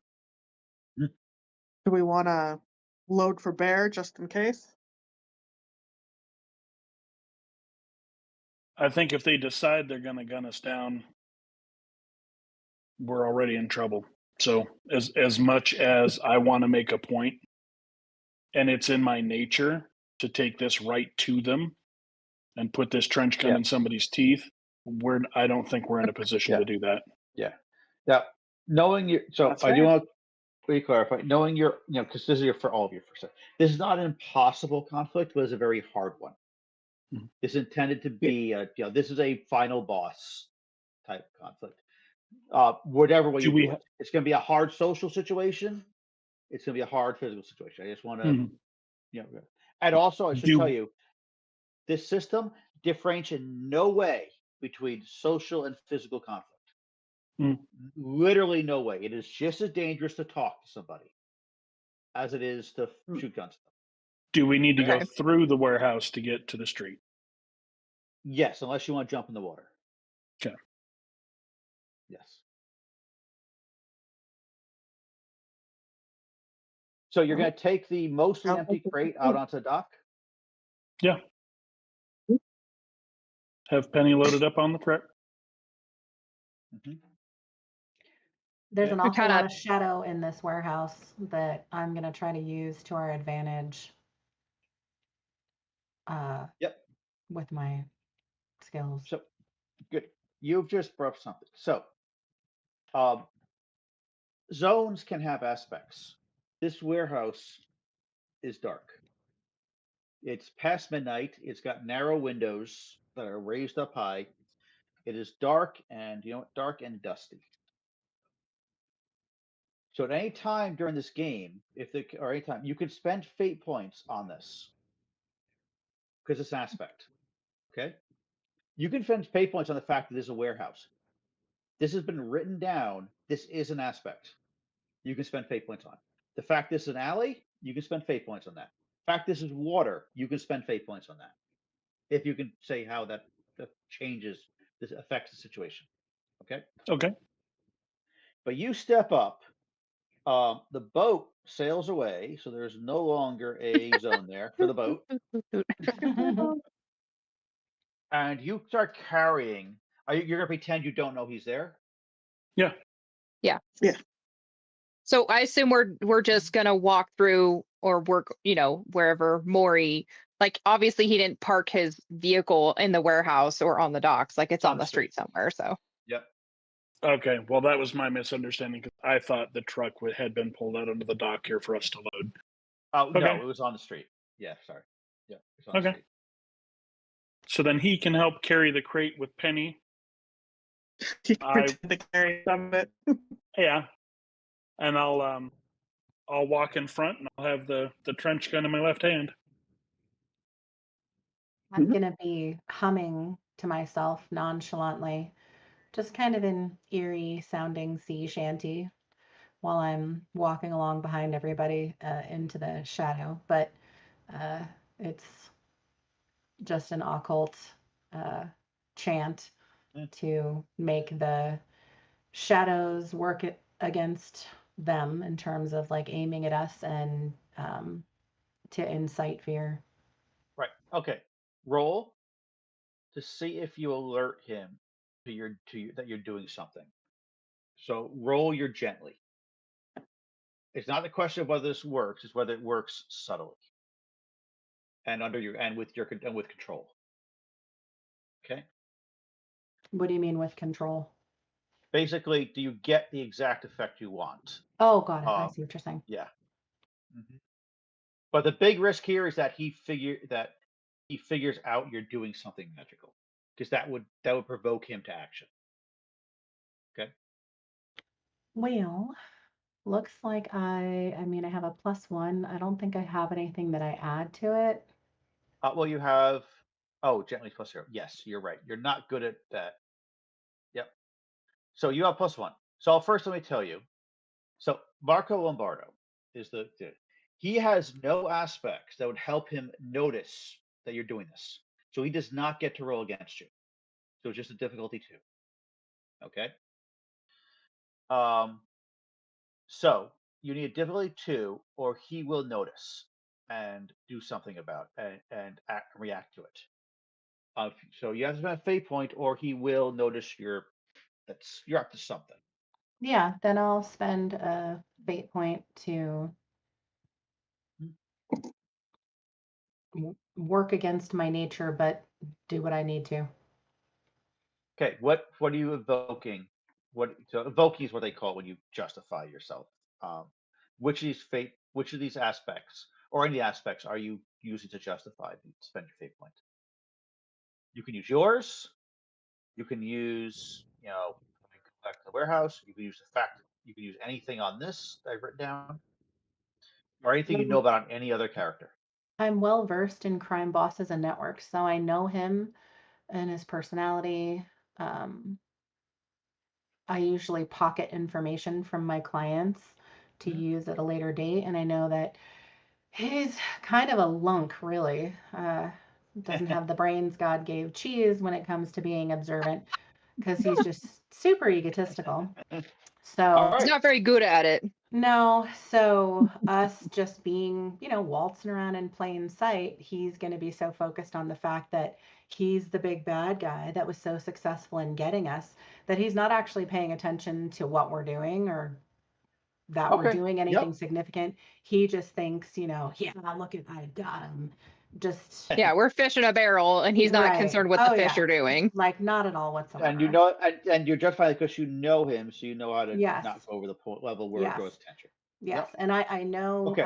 the shadows are supposed to be kind of inciting fear, like when they're trying to interact with us. His guys, as soon as they see that their idiot boss doesn't really have things under control, start to get afraid because they know he's stupid. Well, that's something we'll determine later. Right now, you have what spooky shadows, I guess is that a good description of what you created? Yeah, they're just way darker than normal, so they make it hard for them to see, and they might, I don't know, I guess eventually make them afraid. So darkened shadows. Yeah. Yeah, maybe it plays tricks on their mind and they think there's something else in there. Yep. You've created this, and that will give you an advantage. Now, we're not in initiative yet because you have time. So I removed one of the fate points. Is that right? Up here? Yes, you removed a fate point, but you have a free invoke on darkened shadows. Okay. So it turned out, basically a wash, except you have to play to that. Okay. Okay. Then the two. So Penny and Maury step inside, and they go for a few steps. Maury is clearly uncomfortable. He's looking aside, like he's not, hiding himself. I'm gonna say I'm next to Maury, like hand, like or like I'm nearby. Yep. And I'll walk in front next to Penny. Yeah, you've taken a few steps in. Okay, so you're next to Penny. When you hear a chunk of shotguns being ratcheted, very dramatic, very unnecessary. And then a voice says, "It's like shooting fish in a barrel." I don't know why, but I was expecting more. I was expecting more trouble out of you. Put it down. Hands in the air. Yes, even you, Maury. Maury, you played us. Did you go Fed, Maury? Did you call the feds? I point my shotgun at Maury. Feds. Maury going, wait, whoa, hey, wait, no. What are you doing? What are you doing? I told you. What are you get? Maury's like, putting the crate down. You hear a voice. Oh, Maury. You're almost too dumb to shoot. All right, all right. Everybody, just sit down. And a man steps out. Oh, I never showed you the other Selkie. I'm disappointed. But yes, that was the woman you were talking to earlier. Myrmity. They're Selkies, but yeah. Seal mermaids. Yeah. This man steps out of the shadows in the warehouse. And do we recognize him? Do we know him by No, name?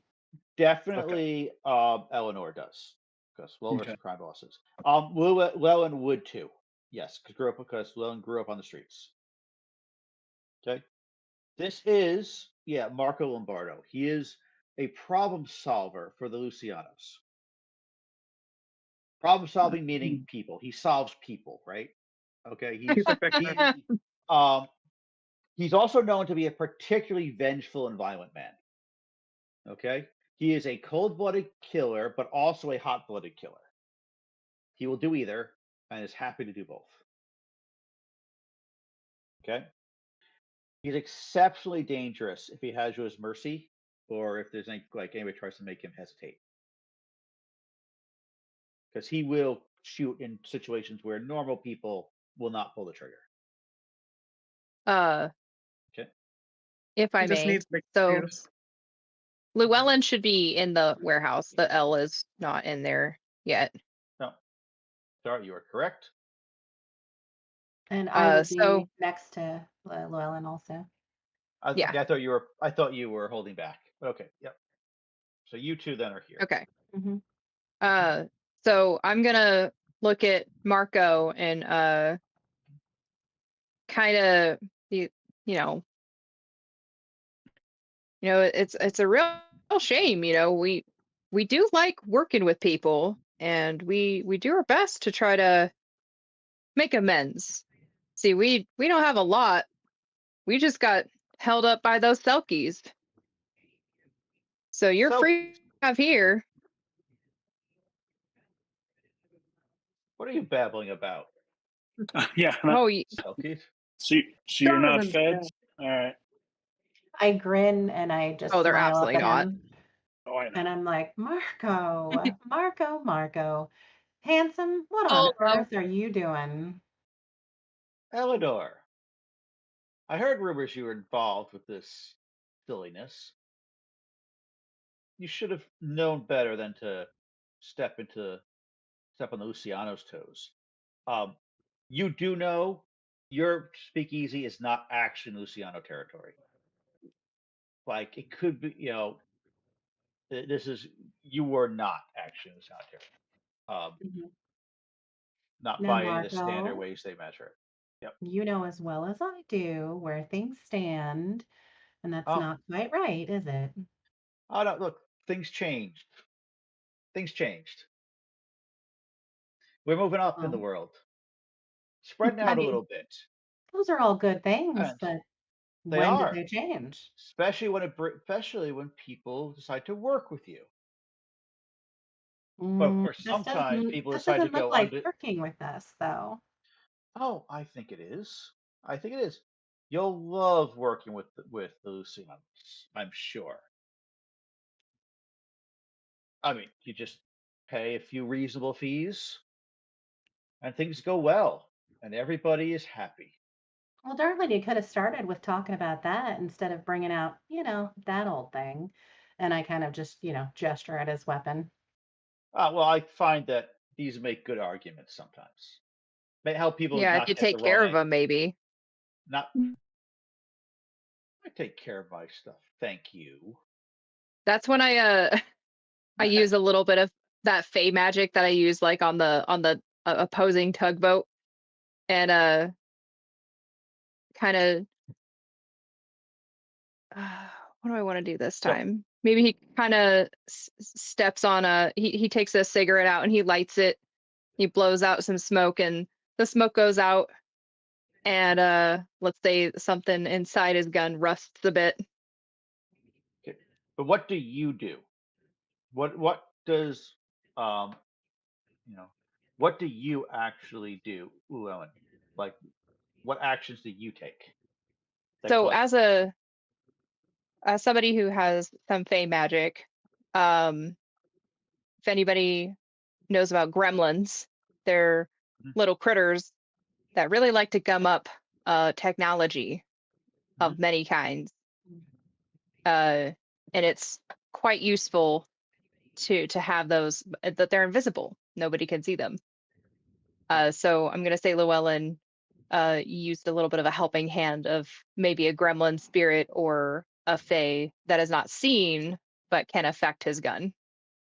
Okay, so you call upon a gremlin spirit who owes you a favor or something, or is traveling around with you for a while. Yep. Okay, roll your cleverly. I am going to let him roll to oppose it though, because he is a professional problem solver. He does take care of his gun. And if this goes really badly, he will actually suspect that you did something to it. If not, it's not very vulnerable to this. Okay. Okay. Let's roll for it.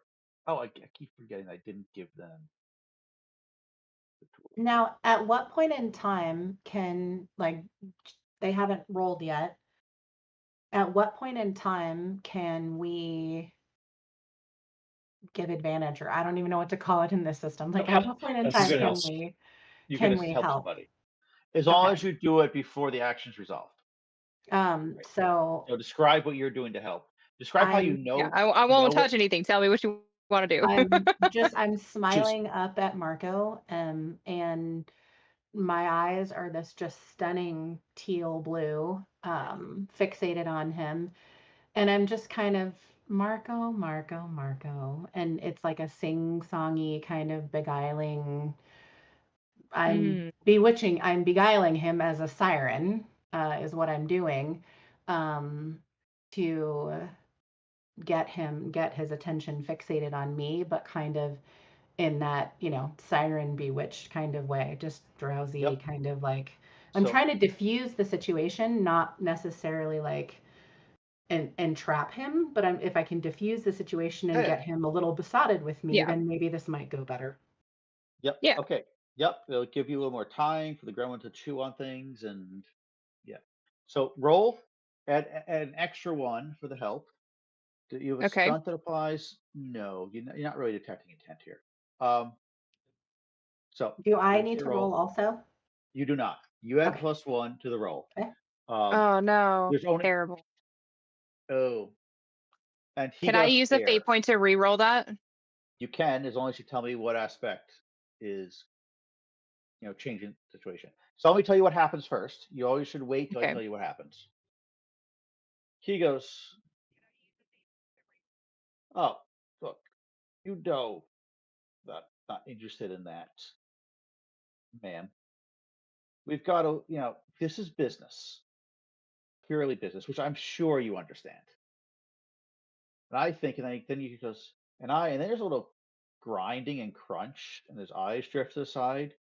And I don't think, I think we could, and then there's a little, and there's a pop music, and he turns and he sees the cylinder on his revolver turning as one of the bullets starts poking out and falling to the ground.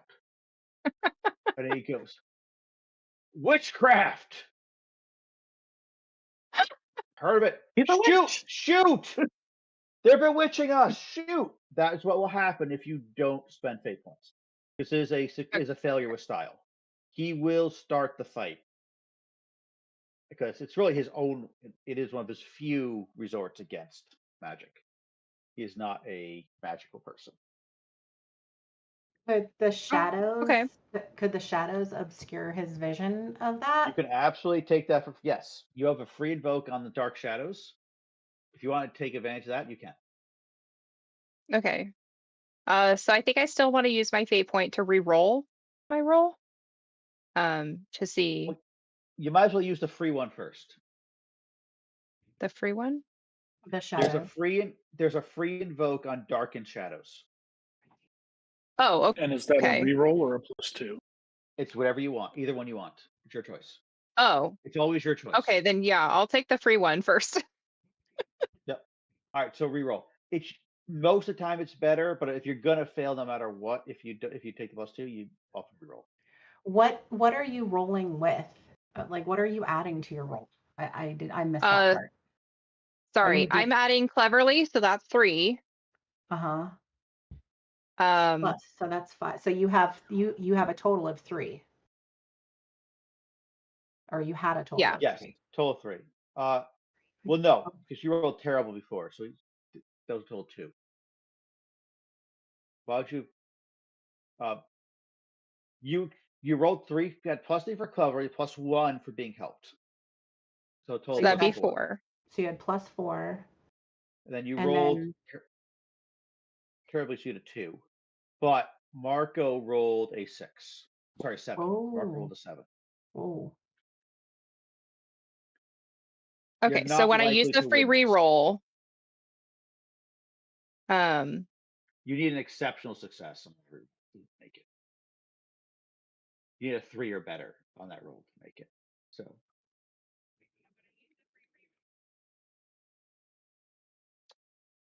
oh well, how is that possible? sorry. So let me step through what happened, what the roll were. You took the action of trying to disable his gun without him noticing, Right. right? You have a +3 Yes. for cleverly and a +1 for being Yeah, helped, so +4. that was 4. Marco is opposing that with his problem solver Luciano's at a +5 to his roll. He rolled a 2 and adds 5, so the difficulty is 7. Wow. You need a 7 to succeed.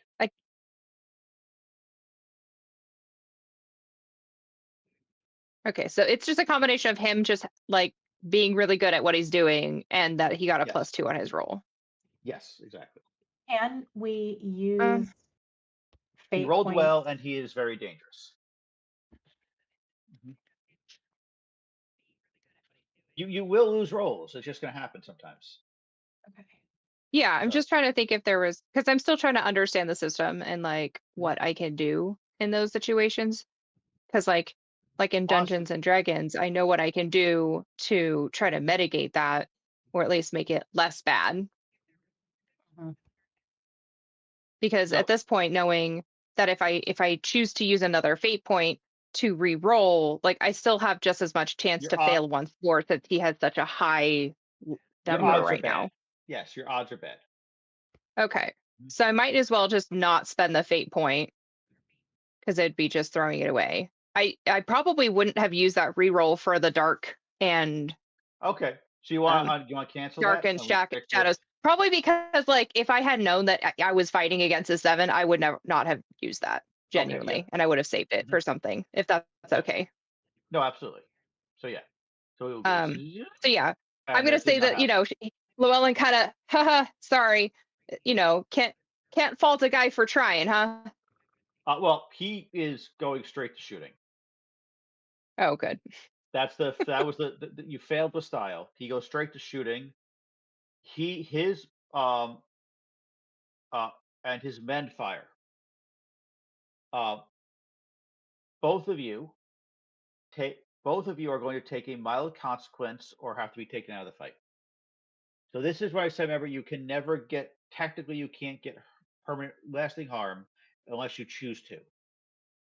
But the other alternative is that you're taken out of the scene. You don't get to act in the scene anymore. So I'll take you the both, mild consequence. Yeah, That's what you same. said I could take, right? I think you both would get, shot by a shotgun. So you've taken a shotgun. Okay, mild Okay. consequence for both of you. That you'll be dealing with in a campaign. You'll be dealing with that for 2 to 3 sessions. Okay. We'll stick around for That's 2 fair. Bullets wounds don't exactly just disappear. Right. Yep. So you both get shotgun wound. Now, and by the way, they get worse as you go higher, as you take more. So the That makes sense. moderate one will go away in probably 5 to 8 sessions. A severe only goes away when you rewrite your character to reflect it. It never actually goes away. Okay. Interesting. So, like, for instance, it's something like losing a hand or something, Okay. and you have to change one of your concept to one-handed, whatever. So the consequences, like that says mild and it says 2. So we have to subtract 2 from our roll? No, that's a Okay. leftover from standard fate that does not Okay. matter in this game. Okay. It's irrelevant to this game. That's That's a standover because, that's just a standover from regular fate. Okay. Regular fate has a kind of hit point system where a consequence removes a certain number of Oh, you That's put the not to the shotgun wall. wood on Penny. It's Oh, supposed to you're be right. on. I did. Sorry, I got distracted while we were Please talking. don't shoot Penny. They didn't do anything wrong. Fight blow. Okay, and we are Collateral. now in initiative because we are now in a very tense, fast-moving situation. And that was well into action. You started you got Sorry, you started guys. this thing. Who do you want to go I next? thought I could disable it. It Oh, wasn't impossible, and it I would have picked. been very helpful. But yeah, he I'm rolled well, gonna and have. he just rolled well, and you rolled poorly, unfortunately. Yeah. I'll have Dutch go next. Okay, Dutch, what do you want to do? The guns I are can add starting an moving. aspect, right? Yes. Okay. If we're not on Luciano turf, whose turf are we on? You were smart enough to choose a place where there was no actual, Who's the other family adjacent? make one up. Okay. Make them Irish. At that time, there were it was mostly Italian, Irish, and Jewish gangs. Make it the O'Leary clan. Yeah, get Patty and his boys down here. Keeps wanting to autocorrect. Thank you.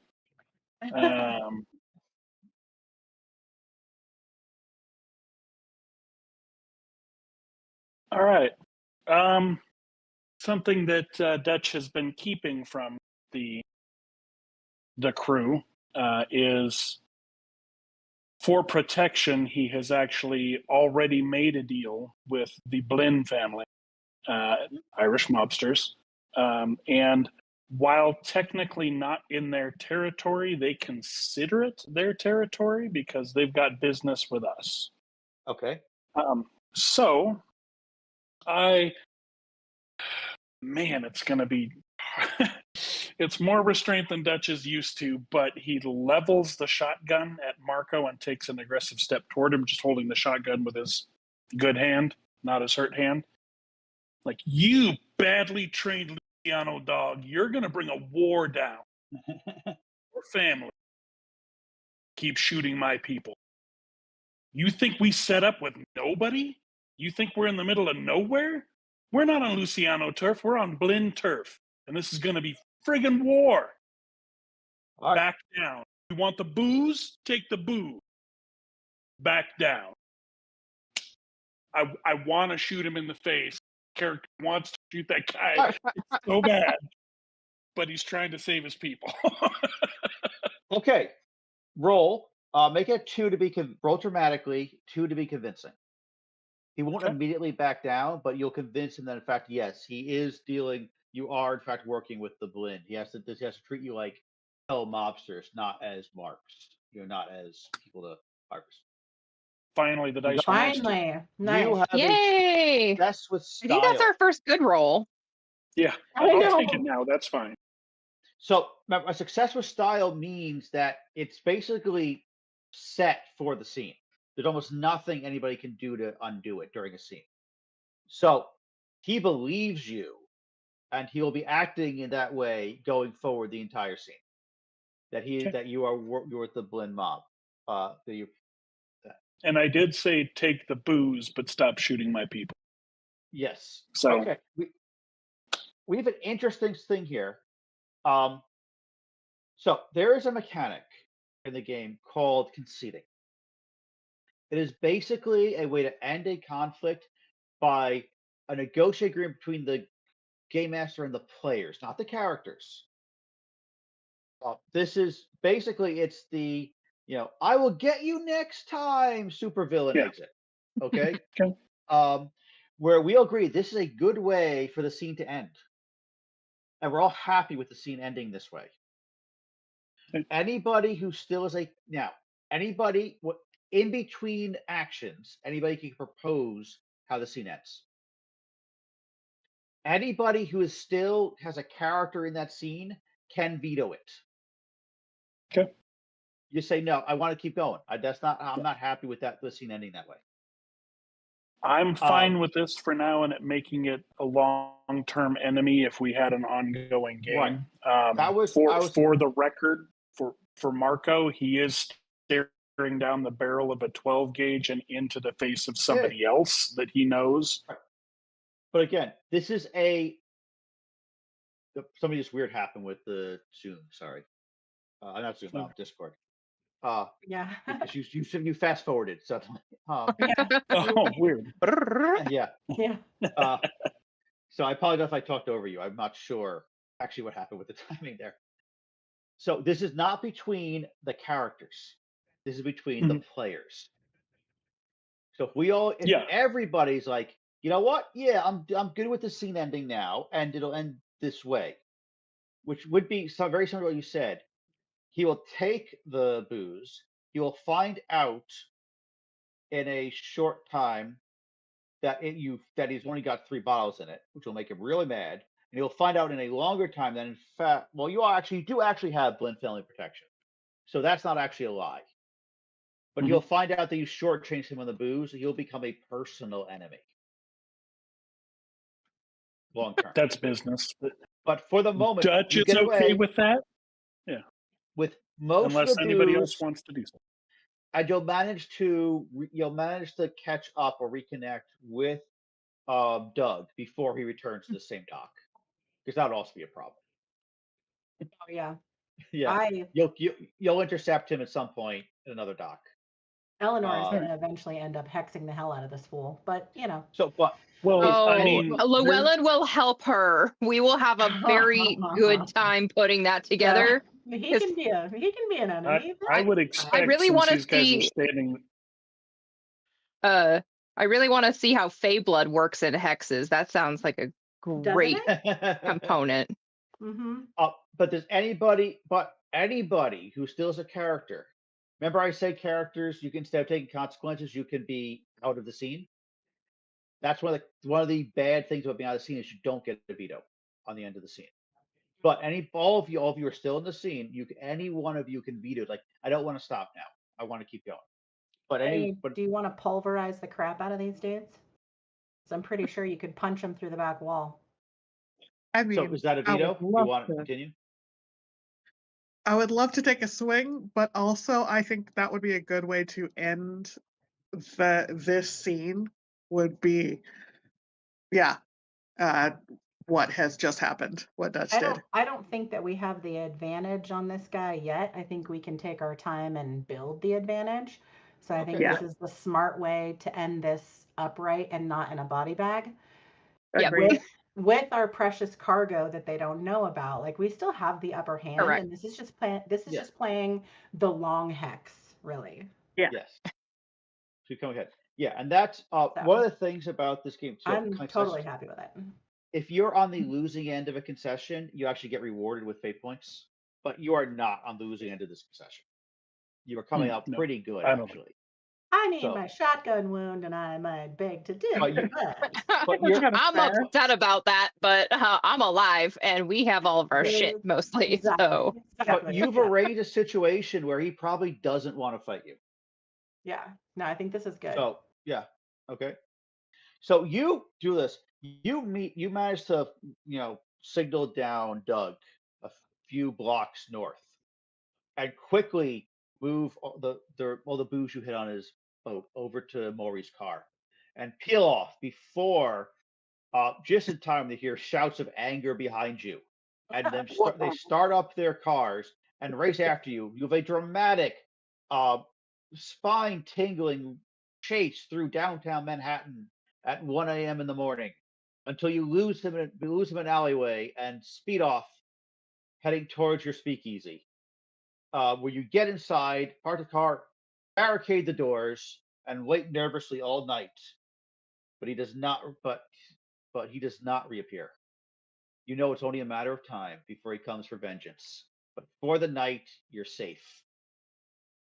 And the next morning, bleary-eyed, exhausted, absolutely wiped, More you holes get than I up. should have. Yeah, yes, extra holes, a sprained wrist, but you have it. You're ready to go. And then you realize with absolute horror, you have only 12 hours until you have to entertain the Fey nobility. And we move on to the next session. At Congratulations. that point, here's what the boss reminds you: I'm just the bartender. Yes. Like, no, I'm over here like, I really need something to like patch this up, get some Yeah, compressions, fine. and Suck it up. I'm gonna take a swig of some really good gin and then just truck on. Yeah. Now, if this was a campaign, you probably would have had one session before now when you got the moonshine. And Mhm. every 2 to 3 sessions, you have something called a minor milestone in the campaign, where this does two things, well, a couple of things, but two immediately important things. It lets you make small changes to your character. You can rewrite aspects, make little small changes to your character, and also is when you get rid of minor consequences. So it's every 2 to 3. I might in a campaign I might have held out until after the first opening. I would said that's definitely a milestone. I probably would have held out to the first opening, so you would have dealt with your consequences during the actual opening of the speakeasy. But they would have gone away within a session or two of that. There are also major milestones, which only happen every 5 to 8 sessions, and you need to go through one of those to get rid of a major consequence. Mm. Severe consequences go at the same time, but they require you to rewrite your character. You have to literally rewrite an aspect on your character to reflect that permanent wound you took. Okay. Yep. So are there That is fun for character development. like Yeah. rules in terms of I don't know, like Yeah, I kind of feel like if I'm doing something, you know, that's occult or whatever, I don't know. You know, like normally I'm used to thinking in terms of like, well, I only have level 1 or level 2. I only have 2 spell slots. You know what I'm saying? Like, so I'm trying to figure out like in this setting, how does that work? So there are no hard strict rules except you are, well, even this is like flexible, but you are street level power in this setting, Mhm. meaning that you have to the magic you're doing on impulse is personal.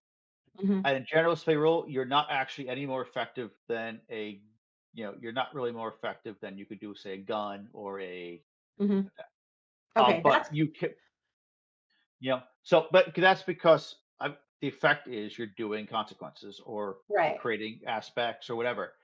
It's actually a very the system works mechanically. Everybody is very even. Okay. The most mundane person in the world is equally as effective mechanically as most powerful, assuming Okay. But what you can do is turn by aspects, which always assume, which are by default street level. You could have something like, you can't. So in this, when you're making characters game, you can't be the mayor of New York and you can't be an archmage Right. for the exact Right, same right. reason, because they trivialize the game. They trivialize the setting. But beyond that, it's very, very flexible in what you can do. Whatever makes sense, and we agree, yeah, that's the way the story. We've established now that that's the kind of thing you do. Okay. And that makes sense. That's kind of what I was playing to in terms of like, Mhm. I'm just trying to diffuse a situation. I'm It's not trying to entrap him, you know? right. I'm just trying to You could have beguile his entrapped him, attention. but it would have been difficult in his book, yeah. And basically, it's more thematic than power leveled. Mhm. You understand what I mean? Right. Yeah. Okay. It's and if you pile on enough themes, you can do crazy stuff. But it requires the stuff you see in stories where you're setting up a massive ritual, or Mhm. it can only be done on the on the harvest moon on the 7th Right, that year makes of the sense. 8th Yeah, century. that makes sense. That kind Like, of narrative. I couldn't conjure any demon familiars because I didn't have a circle cast, or like I didn't try Right. to do any of that stuff as an occultist because I had no circle. Yes. I'm in the middle of nowhere. You know what I mean? Like just trying to do Yep. stuff with like what I happen to have in my pocket. Yeah, and demon summoning was definitely a thing. It's definitely a thing in the setting. Right. There are secret. This is 1920. There are so many secret occult societies. Yeah. This was the heyday of the secret occult society. Yeah. So there are definitely people summoning demons. Right. Yeah. That's great. You're right, I it's love not- that. Yeah. Yeah, But that would have been you- that would have been cool. What do you have? But you'd call it up. Say, like, if you're going to use that in the moment, like your gremlin example, you have to establish. Look, this is something I actually had before. This is a Mhm. pact I Yeah. made last year. I made a or, pact like, with a last gremlin month. that's invisible. Nobody knows about him, but he's very good at meddling with things. Right. Yeah. Maybe he eats metal. That's what he gets out of it. Like, oh yeah, go mess with that barrel. It looks tasty. Right. Yep. Yeah, this is